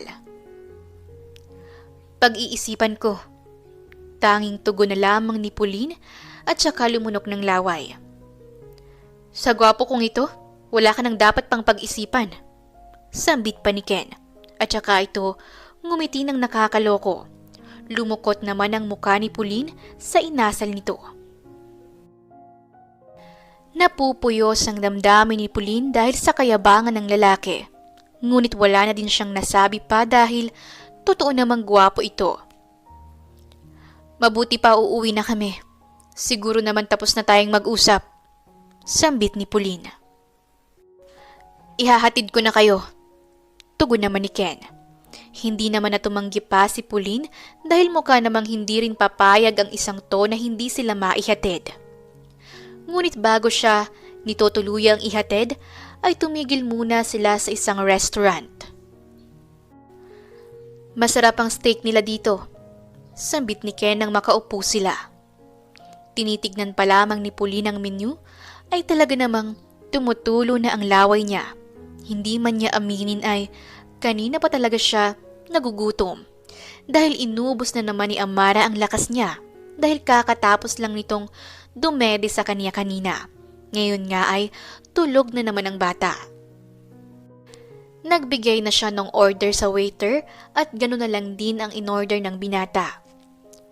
Hindi mapakali si Pauline sa mga tingin na pinupukol ni Ken.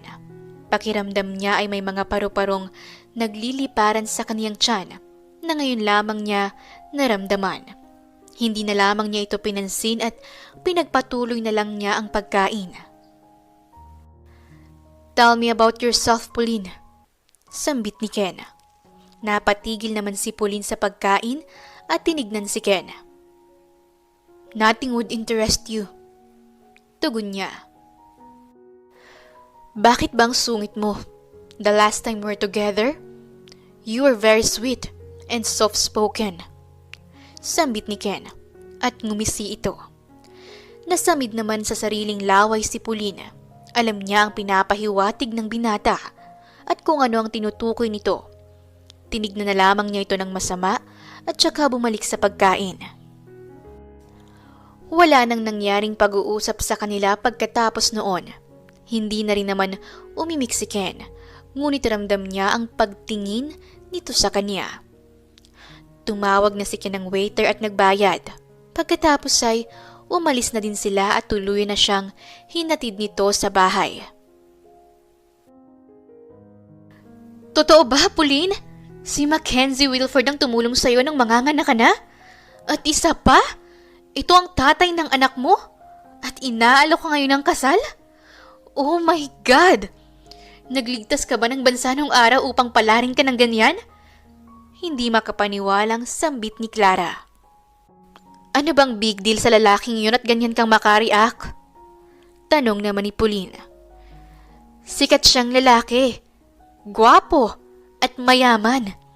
Hindi siya artista ngunit matunog ang pangalan niya online. Bali-balita pa nga. Isa daw yung prinsipe. Pero wala namang makapagpatunay. Sambit pa ni Clara. Sumalampak naman ito sa sofa. Prinsipe? Ano to? Fairy tale? Sarkastikong sambit pa ni Pauline at natatawa-tawa pa. Tanga, may mga bansa namang merong hari at reyna, kaya malamang meron ding prinsipe ano? Alam mo Pauline, hindi naman sa nangingialam ako pero pumayag ka nang magpakasal kay Mackenzie bago pa magbago ang isip niya. Clara, naguguluhan ako. Bakit niya kasi ako gustong pakasalan ay wala naman siyang nararamdaman para sa akin. Matatali lang siya sa akin habang buhay. Alam kong papakasalan niya lang ako dahil may anak kami at wala nang iba pang dahilan. Huwag mo siyang pangunahan, Pauline. Wala namang pumipilit sa kanya na pakasalan ka. Baka responsable lang talaga yung tao. Ayaw mo pa ba nun? Sagot ni Clara. Gusto. Pero naiinis ako sa kanya. Pinagsamantalahan niya pa rin ako. Yun ang totoo. Sambit ni Pauline. Isang malakas na tawa naman ang pinakawala ni Clara. That man has nothing to do if you didn't allow him. Pero pinaubaya mo ang sarili mo, my dear. Hindi ka pinilit at hindi ka sinaktan. Baka talagang binuhay lang niyang natatagong init dyan sa katawan mo. Sambit pa ni Clara. Isipin mo na lang, maswerte ka Pauline, para alokin ng kasal at panagutan ng lalaking isang gabi mo lang namang nakasama. Not every man can do that. Isipin mo nga yung ex mong si Rowan na walang ibang hangad kundi maikama ka lang. Pero itong si Mackenzie, kasal agad. Bongga! Kaya pumayag ka ng magpakasal para matapos na din ang problema mo sa mga magulang mo at nang may katuwang ka na kay Amara. Hindi biro ang magpalaki ng bata mag-isa, Pauline. Mahabang sambit ni Clara. Napabuntong hininga na lamang si Pauline. Alam naman niyang may punto din naman ang kaibigan. Samantala, makalipas ang 1 linggo ay walang narinig na balita si Pauline kay Mackenzie. Kagaya siguro ng sinabi nito, ay bibigyan siya ng panahon na makapag-isip patungkol sa kasal. Tanghali na nang magising si Pauline. 9:00 na rin siguro noon. Sinasabayan rin niya kasi ng tulog ang kaniyang anak para hindi siya mapuyat. Naamoy niya ang mabangong aroma na nanggagaling sa kusina na labis niyang ipinagtaka. Ano yun? Bakit parang may nagluluto? Imposibleng si Clara yon dahil Lunes ngayon at maagap siyang umaalis. Sambit ni Pauline sa kaniyang sarili. Dahan-dahang bumababa si Pauline sa hagdan at hindi man lamang gumagawa ng kahit anong ingay. Hawak niya ang isang mahabang baston na nakahandang ipangpalo kung sakali mang may masamang loob. Pagdating niya sa malapit sa may kusina, ay natanaw niya ang isang lalaking nakatalikod at nagluluto. Mas lalo pa niyang hinigpitan ng pagkakahawak sa kaniyang baston. Sino ka? Sambit ni Pauline. Bakit nandito ka sa bahay namin? Pagalit niya pang sambit. Noon naman ay dahan-dahang lumingon ang binata sa kanya at namilog ang mga mata nito sa hawak niyang baston. Oh, chill honey. Ibaba mo yan. Sambit ni Ken. Nangunot naman ang noo ni Pauline at dahan-dahang binaba ang hawak niyang baston. Mackenzie? Anong ginagawa mo dito? At paano ka nakapasok dito?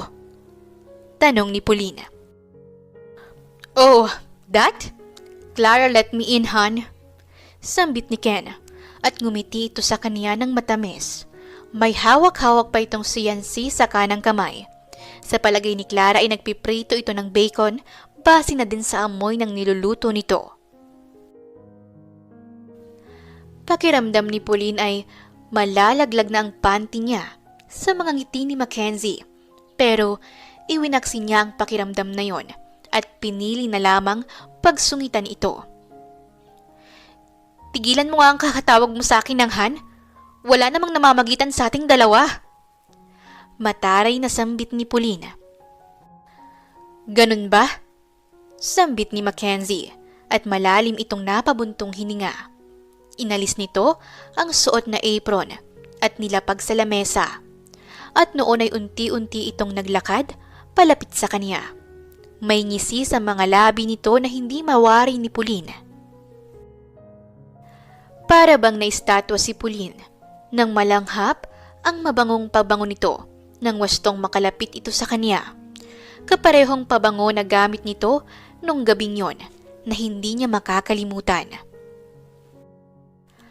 Marahang dinampi ni Ken ang mga palad niya sa pisngi ng dalaga.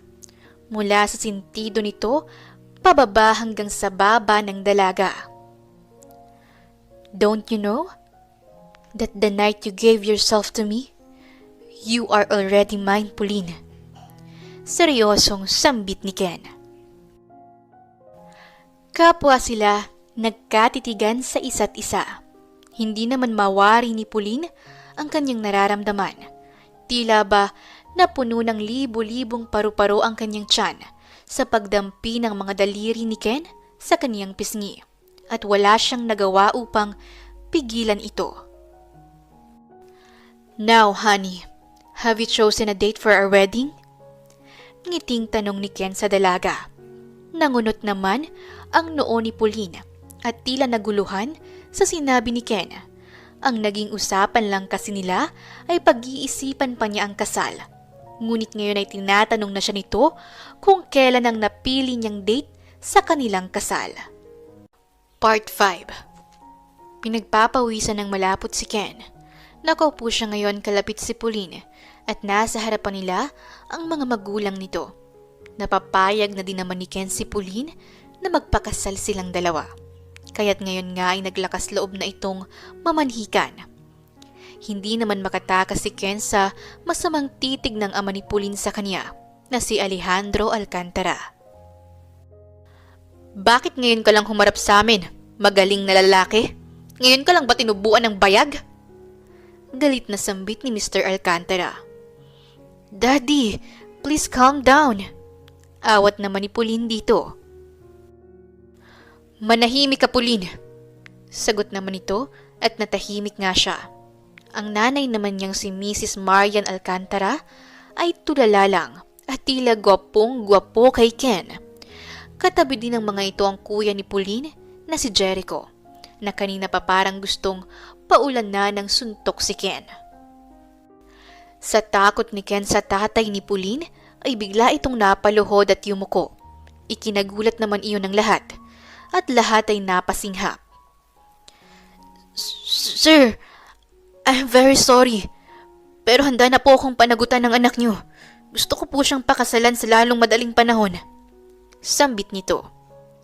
Akala niya ay magiging madali lang ang pagharap niya sa mga magulang ni Pauline. Pero mali pala siya dahil kaninang papasok pa lang siya ng bahay ng mga Alcantara ay pakiramdam niya ay pinatay na siya ng mga ito sa masamang tingin. Ken, tumayo ka dyan. Hindi mo kailangang gawin yan. Sambit naman ni Pauline at pilit na pinapabalik sa pag-upo si Ken, ngunit nagmatigas ito. Alam ko pong matagal na panahon nyo na akong iniintay na humarap sa inyo. Pero dahil sa mga pangyayari ay hindi ko nagawang humarap. Please forgive Pauline and accept her again as your daughter. Magpapakasal po kami. Sambit pa ni Ken. Maupo ka. Hindi ako komportable. Maotoridad na sambit ng ama ni Pauline. Agad naman siyang bumalik sa upuan. Kung namamanhikan ka, bakit wala ang mga magulang mo dito? Alam ba nila ang bagay na pag-aalok mo ng kasal sa anak ko? Sambit ni Mr. Alcantara. Marami pa po silang inaasikaso, pero uuwi po sila sa mismong araw ng kasal namin, kasama ang buong pamilya. Sambit ni Ken. Bakit sa mismong araw ng kasal? Hindi ba pwedeng bago kayo ikasal? Nang sa ganun ay makausap namin sila? Hindi ba interesado ang pamilya mo sa anak ko? Sambit pa ng padre di pamilya. Hindi naman ho sa ganun, Mr. Alcantara. Nasabi ko naman ho ito sa mga magulang ko at nakuha ko na ang kanilang basbas. Ngunit hindi ho kasi sila pwedeng umalis agad-agad ng bansa. Maraming bagay ho ang dapat nilang isaalang-alang sa pagpunta nila dito. Mahabang paliwanag ni Ken. Isang tawa naman ang pinakawala ni Mr. Alcantara na kinagulat ng lahat. Nagtataka naman si Ken kung bakit. Pinaglololoko mo ba kami, binata? Sinong magulang ang hindi ipaprioridad ang kasal ng kaniyang anak? Bakit? Ano bang trabaho ng mga magulang mo? Hari at reyna? Dahil kung gano'n ay baka maintindihan ko pang abala sila. Sambit ni Mr. Alcantara at tumatawa pa din ito. Tama ho kayo. Hari at reyna ho ang mga magulang ko. Sambit ni Ken na halos magpawindang sa buong pamilya. Ang pagtawa ni Mr. Alcantara ay napalitan ng pag-ubo dahil tila nasamid ito sa sariling laway. Si Mrs. Alcantara naman ay halos mabulunan sa kinakain nitong tinapay at ang kapatid na si Jericho ay halos lumuwa na ang mata sa pamimilog noon at si Pauline naman ay naibuga pa ang iniinom na juice. Ano ka mo? Gulat na sambit ni Mr. Alcantara na nanlalaki ang mga mata. Hari at reyna po ang mga magulang ko ng bansang Montenaro, kaya't hindi ho sila maaaring umalis ng basta-basta doon at hindi rin sila pwedeng mawala ng matagal. Sambit ni Ken. So, Kung hari at reyna ang mga magulang mo, edi isa kang prinsipe? Tama nga ang chismis. Tinig ng isang babae na nagsalita sa likuran ni na Mr. and Mrs. Alcantara. Si Clara iyon at buhat-buhat si Baby Amara. Ito muna ang nag-aalaga sa bata habang nag-uusap pa ang pamilya. Yes, I am. Pero sana huwag na itong makarating sa kahit na sino na isa akong prinsipe. Gusto ko ng tahimik na buhay kasama ang mag-ina ko. Sambit pa ni Ken at lumingon ito kay Pauline na noon ay laglag pa din ang panga at hindi makapaniwala sa mga narinig. Marahang tango na lamang ang ginawa ni Mr. Alcantara at tila hindi din makapaniwala sa isiniwalat ng binata. Bakit hindi mo sa akin sinabi na isa ka palang prinsipe? Tanong ni Pauline kay Ken nang sila na lamang dalawa ang nasa sala. Naging abala na ang mga magulang at kapatid niya kay Baby Amara. Kailanman ay hindi naman pala talaga siya natiis ng kaniyang mga magulang. Inamin sa kanya ni Clara na palagi siyang kinakamusta ng mga ito. At bukod pa doon ay ang mga gamit na regalo ni Clara para kay Baby Amara ay nagmula sa mga lola at lolo nito. Hindi na mahalaga yon, Pauline. Dito sa Pilipinas, hindi ako isang prinsipe. Sambit ni Ken. Kahit na, galing ka sa marangyang angkan. Hindi lang basta-basta. Hari at reyna pa ang mga magulang mo. Malaking problema sa kanila ang gagawin mong pagpapakasal sa akin. Hindi mo naman kailangan gawin to, Ken. Sambit ni Pauline. Oo, aaminin ko. Hindi naging madali para sa kanila na tanggapin na gusto kitang pakasalan. Lalo na ang daddy ko. But I have to stand brave. We already have a baby. I should be a responsible father and a husband to you and Amara. Kaya kong suwayin ang daddy ko. Kaya kong tanggapin ang galit niya. Pero ang hindi ko kaya yang mawala kayo sa aking mag-ina. Mahabang sambit ni Ken. I can give up the throne, but not you and not Amara. Dugtong pa niya. Naantig naman ang damdamin ni Pauline sa sinabi ng binata. Hindi niya alam kung bakit ganito na lang ito gusto siyang panagutan. Malapit na nga siyang maniwala kay Clara na baka na love at first sight talaga ito sa kanya. Samantala, nagkagulo naman ang pamilya Wilford sa ibinalita ni Ken sa buong pamilya. Galit ang naramdaman ni Ismael ng mga oras na yon nang malaman itong nakabuntis si Ken sa Pilipinas. At dahil doon ay hindi na siya ang magmamana ng trono. Dahil mahigpit na pinagbabawal sa Montenaro ang pagkakaroon ng anak ng susunod na hari bago pa man ito koronahan. At para din sa kanilang pamilya, ang premarital sex ay isang malaking kasalanan. Samantalang si Agatha naman ay ayaw salubungin ang galit ni Ismael. Wala siyang magagawa kung yun ang paniniwala ng mga sinaunang Wilford. Pero heto siya todo support sa kaniyang anak at excited nang makita ang kaniyang apo. Samantalang si Ismael ay bugnot na bugnot pa din. Isang simple, ngunit marangyang kasal ang ginanap sa hardin ng Wilford Mansion. Dinaluhan lang ito ng mga piling tao. Mga kaibigan at kamag-anak lang ni Pauline ang nagparami ng mga bisita. Dahil sa side ni Ken ay buong pamilya niya lang ang dumating. Kasama na doon si Miss Cruz at Mrs. Fabel. Pati na rin si Cruzita at ang buong pamilya ng kaniyang Uncle Angelo. Napakaganda ni Pauline sa suot niyang mermaid wedding gown. Hapit na hapit ito sa katawan niya, kaya't lalong lumitaw ang hubog ng kaniyang katawan. Samantalang napakatikas at gwapong-gwapo naman ni Ken sa suot niyang dark blue suit. Pagkatapos ng seremonya at ng kanilang wedding vows, ay humarap na sa mga tao si Pauline bilang isang Mrs. Wilford. Congratulations to both of you, sambit ni Agatha sa bagong mag-asawa at ngumiti ng dalisay kay Pauline. Welcome to Wilford family, Pauline. Dugtong nito at bahagyang niyakap ang dalaga. Thank you po. Nahihiyang sambit ni Pauline at ngumiti din naman ito. Hindi niya alam kung paano babatiin ng tama ang mga magulang ni Ken, lalo na at Harry at Reyna pa ang mga magulang nito. At isa pa ay ngayon lang din mismong araw na ito sila nagkaharap. Bagamat nabubugnot pa din si Ismael sa kanyang anak, ay maayos naman itong humarap sa mga magulang ni Pauline, na noon ay hindi alam kung paanong gagawin dahil nakaharap nila ang isang hari. I am the father of Pauline. My name is Alejandro Alcantara. Sambit ni Mr. Alcantara na halos mautal-utal. Pakiramdam niya ay umurong ang kanyang dila nang makaharap si Ismael. Kinakabahan din kasi siya na makaharap ang isang hari. Inabot niya ang kanyang kamay dito at malugod naman itong tinanggap ni Ismael. Father of Mackenzie, Ismael, kumpadre. Sambit nito at ngumiti rin.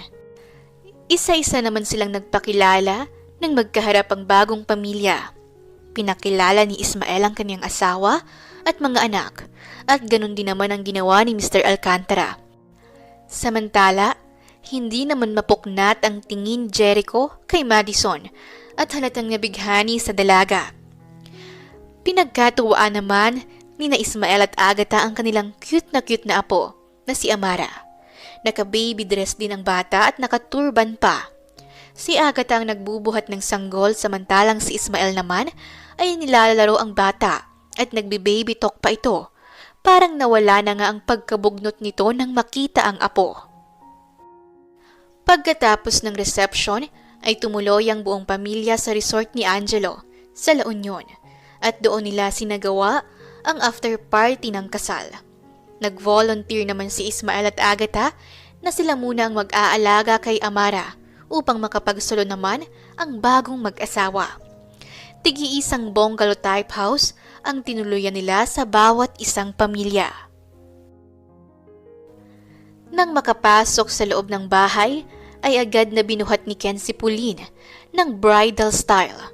Nagulat ito sa ginawa ng asawa. Hoy! Ano ginagawa mo? Ibaba mo nga ako? Sambit ng kumakawag-kawag na si Pauline. And why would I? Ngising sambit naman ni Ken. Naglakad ito at tinungo ang silid nilang dalawa at binaba sa kama si Pauline. Should we take a shower first? Sambit pa ni Ken at kumindat pa ito sa asawa. Anong we? Mag-shower ka mag-isa mo? Mataray na sambit ni Pauline at tinaasan ng kilay ang asawa. Natawa naman si Ken. Bakit ba parang lahat na lang ng sabihin ko ay mali sa'yo? Bakit? Hindi ba tayo pwedeng magsabay maligo? Tanong pa nito. Never! Mariing sambit ni Pauline. Ano pa bang itatago mo sa akin? Nakita ko na ang lahat ng yan. Mula ulo hanggang paa. Malanding sambit ni Ken. Yumukod ito at pinatong ang dalawang kamay sa kama sa pagitan ni Pauline at nilapit ang mukha niya sa asawa na ilang pulgada na lang ang layo. Pinagmasdan nito ang labi ni Pauline at pagkatapos ay tinitigan ito sa mga mata. Hindi bale, kung ayaw mo, hindi naman kita pipilitin. Sambit pa ni Ken. Umayos na ito ng tayo at sa harapan ni Pauline ay isa-isa niyang inaalis ang botones ng kanyang polo na para bang nang aakit. Natulala naman si Pauline at pinasadahan ng tingin ng malaperpektong abs ni Ken nang tuluyan nitong mahubad ang polong suot. Kamuntik na ngang tumulo ang laway nito. Bumalik lamang ito sa ulirat nang unti-unti nang tinatanggal ni Ken ang suot nitong sinturon at mukhang may balak pang maghubo. Stop! Huwag mong ituloy ang gagawin mo. Sinasabi ko sa'yo. Pagbabanta naman ni Pauline at namimilog ang mga mata nito. Bakit? Ayaw mo bang makita ulit ito? Naaalala mo ba kung paano mo ito pinaglaruan gamit ang iyong... Ken! Ang bastos mo! Manahimik ka nga! Wala akong naririnig! Sambit ni Pauline at tinakpan nito ang dalawa niyang tenga. Bastos? Mag-asawa na tayo, Pauline. Walang bastos sa anumang gusto nating gawin. Sambit pa ni Ken at ngumisi ito. Tuwang-tuwa naman itong asarin ang asawa. Mas lalo patuloy niyang gustong magpursige, gayong nakikita niya kung paano mamula ang dalawang pisngi nito. Wala akong naririnig. Bahala ka dyan! Sambit ni Pauline. Gumapang ito sa kama, palayo kay Ken at nagtalukbong na lamang ng kumot sa sobrang pikon. Noon naman ay tuluyan ang pumasok sa banyo si Ken na may ngisi sa mga labi. Narinig ni Pauline ang pagbukas ng pintuan. Halos 30 minutos din ang itinagal ni Ken sa loob noon. Iniintay niya talaga itong matapos dahil kating-kati na siya sa gown na suot niya at gusto na niyang makapagpalit. Lumabas si Ken sa banyo na tanging tuwalya lang sa bewang ang nagsisilbing saplot niya. Umiwas naman ang tingin dito si Pauline nang makita niyang mapang-asar ng ngisi nito na pinukol sa kanya. Napansin siguro nito ang pagtitig niya sa basa nitong katawan. Ang tagal mo namang matapos. Kanina pa ako kating-kati sa gown na to. Sambit ni Pauline at naglakad na patungo sa banyo nang biglang magsalita si Ken. Bakit papasok ka pa sa banyo para magbihis? Pwede namang dito ka na lang sa harap ko. Pilyong sambit ni Ken at ngumisi na naman ito. Mangarap ka! Mataray na sambit ni Pauline. Hindi ko na kailangang mangarap dahil abot kamay na kita. Sambit pa ni Ken at hinila si Pauline. Niyakap niya ito patalikod at kinulong sa kaniyang bisig. Halos hindi makagalaw si Pauline sa pagkakabigla. Maya-maya pa ay naramdaman niya ang mainit na labi ni Ken sa kaniyang batok. Mabilis na nagtayuan ang kanyang balahibo. Samantalang si Ken ay tila hindi na napigilan ang nag-iinit na damdamin para sa asawa. Kaya't hinalikan niya ang gilid ng leeg nito pababa. Kakaibang init naman ang namutawi kay Pauline nang maramdaman ang marahang mga halik. Mariin siyang napapikit at pinigilan ang nararamdamang iyon. Kumawala siya sa bisig ni Ken at hinarap ito. Katulad ka rin ng iba, na sex lang ang habol sa akin. Mariing paratang ni Pauline kay Ken. Napupuyos ang kanyang damdamin sa isiping iyon. I never had sex with you, Pauline, because I made love with you the first time. Tandaan mo yan. Just like what I'm doing right now. I want to make you feel my love. Tonight. Seryosong sambit ni Ken at kinabig ang batok ni Pauline at siniil niya ng halik ang asawa. Hindi naman maitatanggi ni Pauline na gusto rin niya ang pakiramdam ng bawat halik na pinupukol sa kanya ng asawa. Tuluyan na nga siya nitong naihiga sa kama at doon pinagpatuloy ang lahat. Kahit hindi niya aminin ay ramdam niya ang pagmamahal sa marahan nitong mga haplos. He didn't leave any part of her body unloved. Hindi niya alam kung pagmamahal nga ba talaga yon, pero isa lang ang sigurado niya ngayong gabi. Pinahintulutan niya itong muli na angkinin ang kaniyang buong pagkatao. Abangan, mukhang nakumpirma na ni Pauline na may nararamdaman na talaga siya kay Ken. Ngunit ano na kaya ang susunod na mangyayari sa pagmamahalang ito? Malaman na kaya ni Pauline na kamukha niya ang dating minahal ni Ken na si Ari? Hindi may kakaila ni Pauline na masarap ang tulog niya pagkatapos ng kanilang pag-iisa ni Ken. Gumising siyang nakakulong sa mainit na yakap nito at kapwa walang saplot. Hindi may paliwanag ni Pauline ang damdamin. Kahit hindi man niya aminin sa kaniyang sarili, ay iba na ang nararamdaman ng kaniyang puso para sa lalaking asawa na niya ngayon. Masyadong mabilis ang mga pangyayari sa kanila. Nawari mo ba'y parang isang kisap mata lang. Hindi pa nga niya lubusang nakilala ang lalaki dahil ilang beses pa lang silang nagkakasama. Hindi kagaya ng ibang nagiging mag-asawa na matagal na panahon muna ang pinagsamahan bago nagpakasal. Hindi ito ang pinangarap niyang storya ng pag-ibig niya. Ngunit dahil sa isang gabing naganap ay nabago ang lahat. Nakapikit pa si Pauline ngunit gising na ang kaniyang diwa. Maya-maya pa'y unti-unti niyang naramdaman ang mas mahigpit na yakap mula kay Ken. Gising na ito. "Good morning, my wife." Bulong ni Ken at naramdaman niya ang paghalik nito sa kaniyang noo. Hindi pa nito alam na gising na rin siya. Hinayaan niya lang ito sa gagawin at nagkunwari pa din siyang tulog. Hinaplos-haplos ni Ken ang buhok niya. Ngayon niya lang naramdaman ang gaya nito, ang pakiramdam na iniingatan at pinapahalagahan. Ginalaw ni Ken ang kanyang ulo ng dahan-dahan upang alisin ang pagkakahiga niya sa braso nito. Tumayo si Ken sa higaan at pinagsisihan niyang sinilipan niya ito dahil nakita lang naman niya si Manoy na mukhang gustong kumaway sa kanya. Kumuha ito ng damit sa maleta dahil hindi na nga ito nakapagbihis pa kagabi. Pasilip-silip pa din siya sa asawa at nang makitang papalapit ito sa kanya ay agad siyang nagtulog-tulugan. Naramdaman niya ang paghalik nito sa kaniyang noo. Pagkatapos ay narinig niya ang paglabas nito ng pintuan. Lihim naman siyang kinikilig dahil sa ginawa ni Ken. At noon ay nagpagulong-gulong siya sa kama at binalot ang sarili sa comforter na parang lumpia. Samantala, halos atakihin naman sa puso si Ken. Nang paglabas niya ng kwarto ay nakaabang sa kaniya si Madison. Naka-cross arms at cross legs pa ito. Nawari mo ay inip na sa pag-iintay. "Oh, ba't nandyan ka? Anong ginagawa mo dito?" Sambit ni Ken.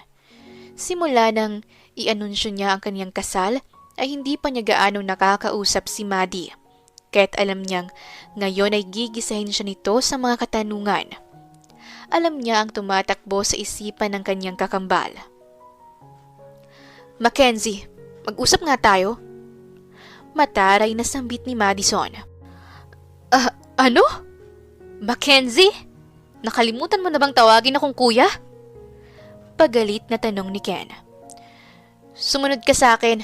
Mag-usap tayo sa labas." Mataray na sambit ni Madison at tumayo na ito at parang alipin naman na sumunod si Ken sa kapatid. Nagtungo sila sa terasa ng bahay. "Baliw ka na ba, kuya?" Panimula ni Madison na namimilog ang mga mata. "What are you talking about?" Kalmadong sambit ni Ken, ngunit alam na niya agad kung anong tinutukoy ng kaniyang kapatid. "Your wife, Pauline. She looks a lot like Aryan. Pare-parehas kaming nabigla, kuya. Hindi na lang namin pinahalata yun ni na mom and dad, but we were so surprised." "So, what's your point?" Tanong ni Ken. "Ano naman kung magkamukha sila?" "Yun ang problema, kuya. Pinakasalan mo lang ba si Pauline dahil kamukha siya ni Ari? Kuya, hindi ka pa rin ba nakaka-move on? I get it na may anak kayo ni Pauline, pero hindi niyo pa nakikilala ang isa't isa. You can still support the child. She can still have our last name. Pwede naman yun. Pero bakit nagpakasal ka ng biglaan? Kaya mo ba siya pinakasalan kasi inaakala mong si Aryan siya?" Tanong pa ni Madison. "Kawawa na naman si Pauline kung ganon." Dugtong pa nito. Hindi naman umimik si Ken, bagkus ay nakatingin lang ito ng seryoso kay Madison. Samantala, nag-iintay naman sa likod ng pintuan si Pauline kung ano ang isasagot ni Ken sa katanungan ng kapatid. Malakas ang kabog ng dibdib niya at tila ba nanghihina ang kaniyang mga tuhod at tila nawawalan siya ng lakas. Tiimbagang siyang nag-iintay sa sagot ni Ken na ilang segundo na ay wala pa ding imik hanggang sa isang malalim na buntong hininga ang pinakawala nito.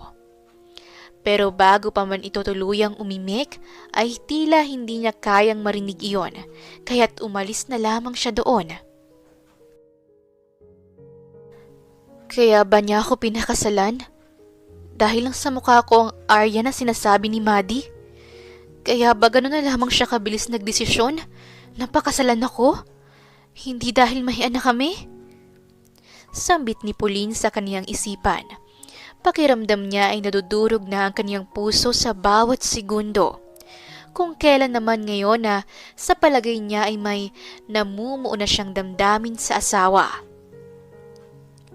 Hanggang magtanghali ay nahiga lang sa kama si Pauline at nagpanggap na tulog hanggang sa dumating na nga si Ken at niyuyugyug na ang kaniyang balikat. Inaya siya nitong kumain kaya't kahit matamlay siya ay bumangon na din siya. Ayaw naman niyang pag-intayin ang mga magulang nila sa hapag. Masayang nagtanghalian ang buong pamilya.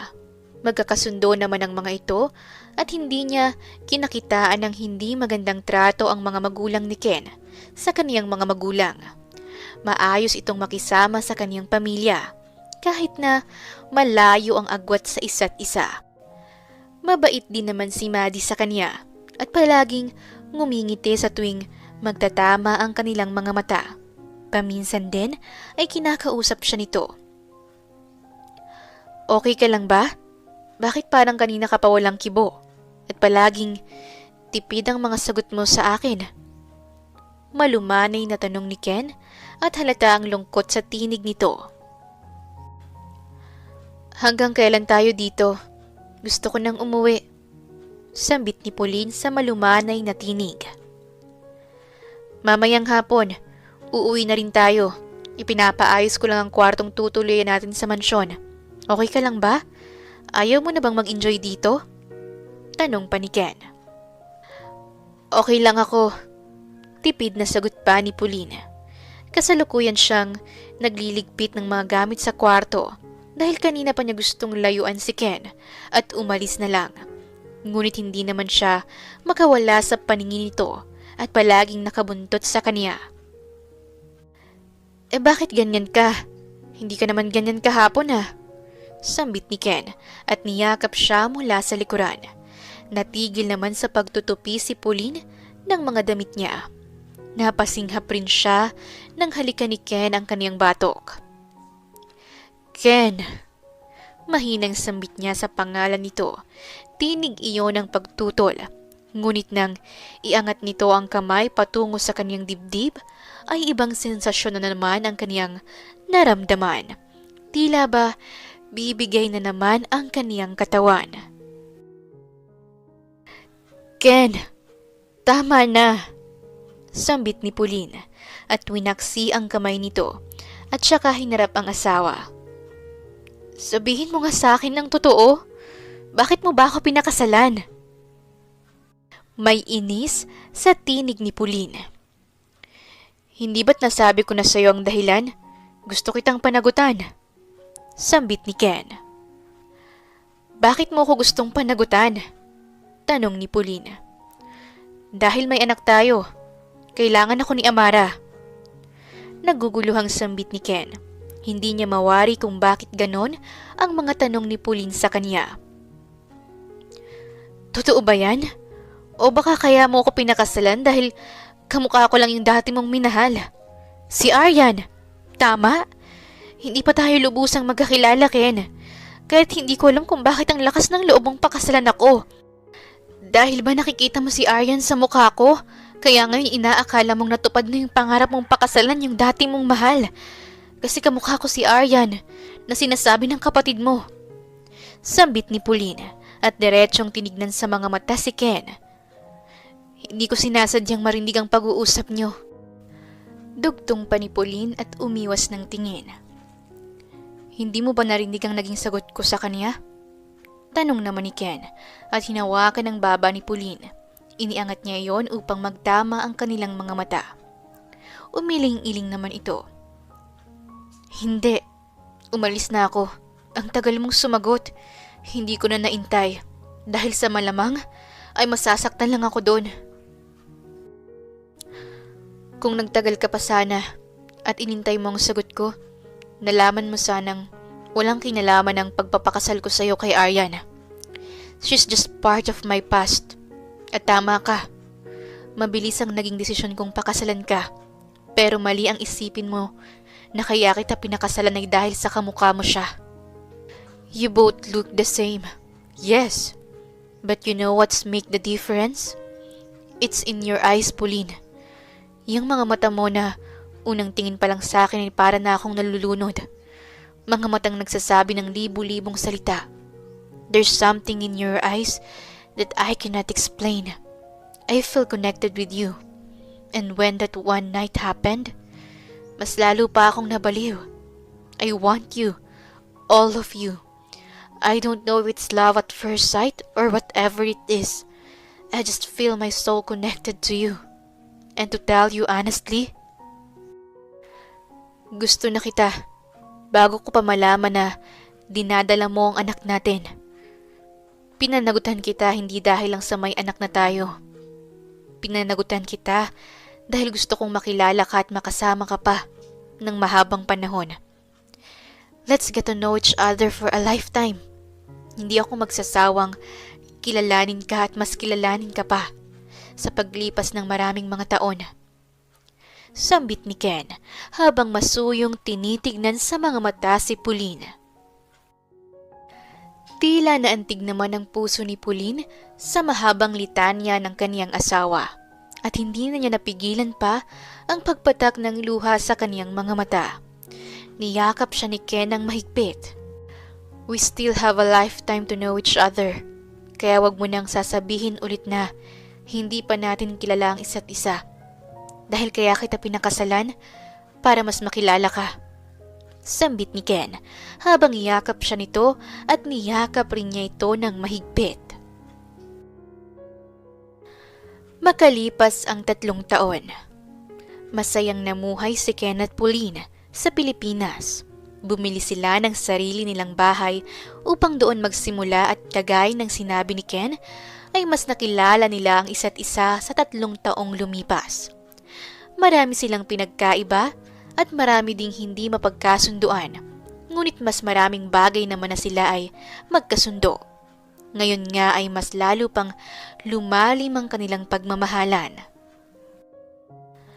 Ngayon nga ay kakarating lang nila sa Montinaro. Kada Pasko at Bagong Taon ay dito sila nagdiriwang. Pangako na iyon ni Pauline at Ken sa lolo at lola ni Amara bilang bakasyon na din. Kasama din ni Pauline ang kaniyang buong pamilya, mga magulang at kapatid. At unang pagkakataon ng mga ito na makarating sa Wilford Palace. Kagaya niya nung unang makarating siya dito ay manghang-mangha din ang mga ito sa laki at lawak ng palasyo na parabang sa TV lang makikita. Nagagalak naman silang sinalubong ni Ismael at Agatha sa entrada ng mansyon. Agad na hinalikan ni Ismael at Agatha ang apo nilang si Amara. Nagbatian at kamustahan naman ang magkumpadring Ismael at Alejandro. Ganon din si Marian at Agatha na nagtsikahan agad pagkakita pa lamang. Masayang kwentuhan at kamustahan sa hapagkainan ang ginawa ng mga ito. Mababatid mo talagang masaya at maayos ang buong pamilya. Siya nga pala anak, Mackenzie. Nabanggit ba ng kapatid mo na isasama niya ang boyfriend niya sa Pasko? Ipapakilala niya daw sa atin. Sambit ni Agatha.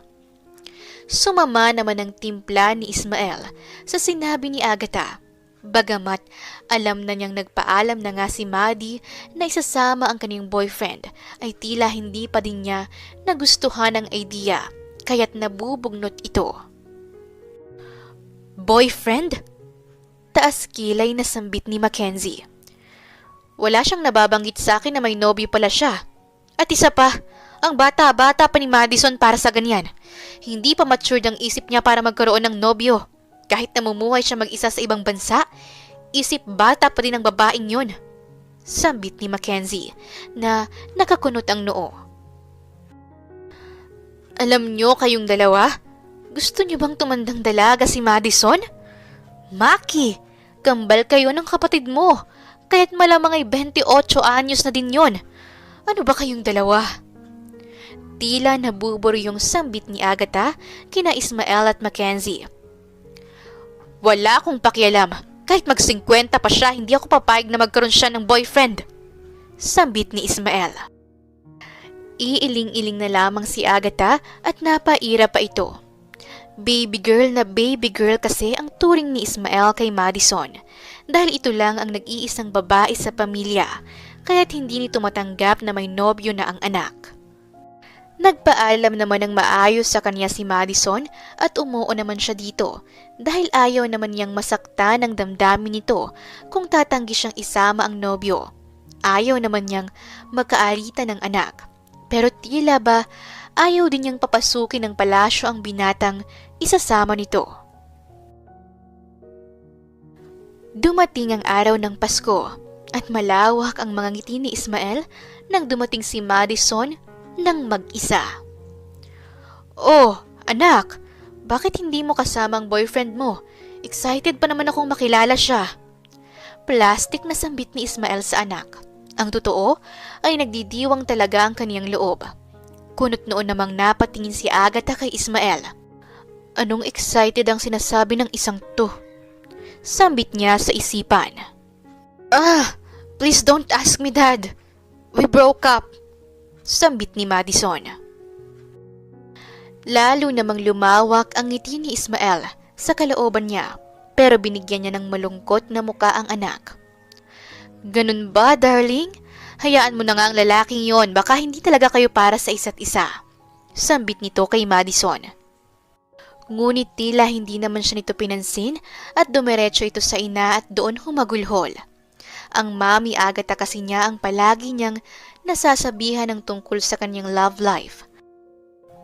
Para namang nalungkot si Ismael nang makitang umiiyak si Madison at tila nasasaktan din siya sa pag-iyak nito. Wala naman siyang nagawa kundi pagmasdan na lang din itong umiiyak sa balikat ni Agatha. Tuwang-tuwa naman ang kalooban ni Jericho nang mabalita ang hindi dumating ang kasintahan ni Madison at bukod doon ay nag-break pa ang dalawa. Parang ulol naman itong pinagmamasdan si Madison habang masayang nagbibigay ng regalo sa kanilang lahat na nasa sala sa harap ng malaking Christmas tree. Para sa'yo, Jericho, sambit ni Madison at inabot sa kanya ang regalo. Wow! Talaga, meron din ako! Sambit niya. Oo naman, ngiting tugon ni Madison. At noon ay lumapit na ito sa kaniyang mga magulang upang mag-abot din ng aginaldo. Tila naman nastatwa si Jericho at nagayuma sa mga ngiti ni Madison habang hawak ang binigay nitong regalo at nag-i-imagine na kinakasal na silang dalawa. Napa-advance talaga ang imagination nito. Samantala, si Pauline naman ang namigay ng kanyang regalo sa lahat at matapos niyang maabutan ng lahat ay si Ken naman ang panghuli niyang binigyan. Thank you, love, sambit ni Ken at hinalikan sa labi ang asawa. Welcome, love. Open it, sambit ni Pauline. Baka mamaya may ipis na lalabas dito ha. Alam ko namang hilig mo kung pagtripan, sambit ni Ken. Baliw, hindi no? Sige na, buksan mo na para malaman mo na. Ngiting sambit ni Pauline. Noon naman ay inalis ni Ken ang balot at tumambad sa kaniya ang isang maliit na red box. Nagtataka naman si Ken at tinignan ang asawa. Huwag mong sabihin nagpo-propose ka sa akin, love. Ganyan ka na ba ka-in love sa akin at gusto mo pa ulit magpakasal? Sambit ni Ken. Ang dami mong sinasabi. Buksan mo na kaya. Lahat naman ay nag-aabang na makita ang regalo ni Pauline kay Ken dahil na-curious din ang mga ito. Dahan-dahang binuksan ni Ken ang box at tumambad sa kanya ang isang positive pregnancy test kit at isang ultrasound na may larawan ng isang sanggol. Halos napasinghap ang lahat nang kunin ni Ken iyon. Samantalang si Ken ay natulala ng ilang segundo sa hawak niyang ultrasound at hindi makapaniwala. 1 taon din nilang sinubukang makabuo at talagang nahirapan sila. At ngayon nga ay tinupad na ang matagal nilang hiling. Am I going to be a dad again? Sambit ni Ken at gulat na pinagmasdan si Pauline. Yes, love. We're having our baby number 2. Malawak ng ngiting sambit ni Pauline. Napahiyaw naman si Ken sa labis na kaligayahan at binuhat si Pauline at inikot-ikot pa ito. Sabay sigaw ng magiging tatay na siya ulit. Masaya naman ang lahat na magkakaroon na ulit ng bagong miyembro ang pamilya Alcantara at pamilya Wilford. Wala nang mahihiling pa si Pauline nang makita ang bagong silang na anak. Not just one, but a twin baby girl. Mahal na mahal niya si Ken at kapantay ng pagmamahal na yon ang pagmamahal na iuukol niya sa kanilang anak at magiging mga anak pa. Kung babalikan niya ang araw na una silang nagkita ni Ken, ay masasabi niya ngayon na pipiliin pa din niyang muling ipagkaloob ang kanyang sarili at buong pagkatao sa isang gabi na yon, na ngayon ay walang hanggang pagmamahalan at kaligayahan ang naging kapalit para sa kanya. Maraming salamat po sa inyong walang sawang pagsubaybay. Hanggang dito na lamang po ang ating kwento dahil marami nang nagbi-video okay sa ating mga kapitbahay. Merry Christmas and Happy New Year po sa inyong lahat. Hanggang sa muli.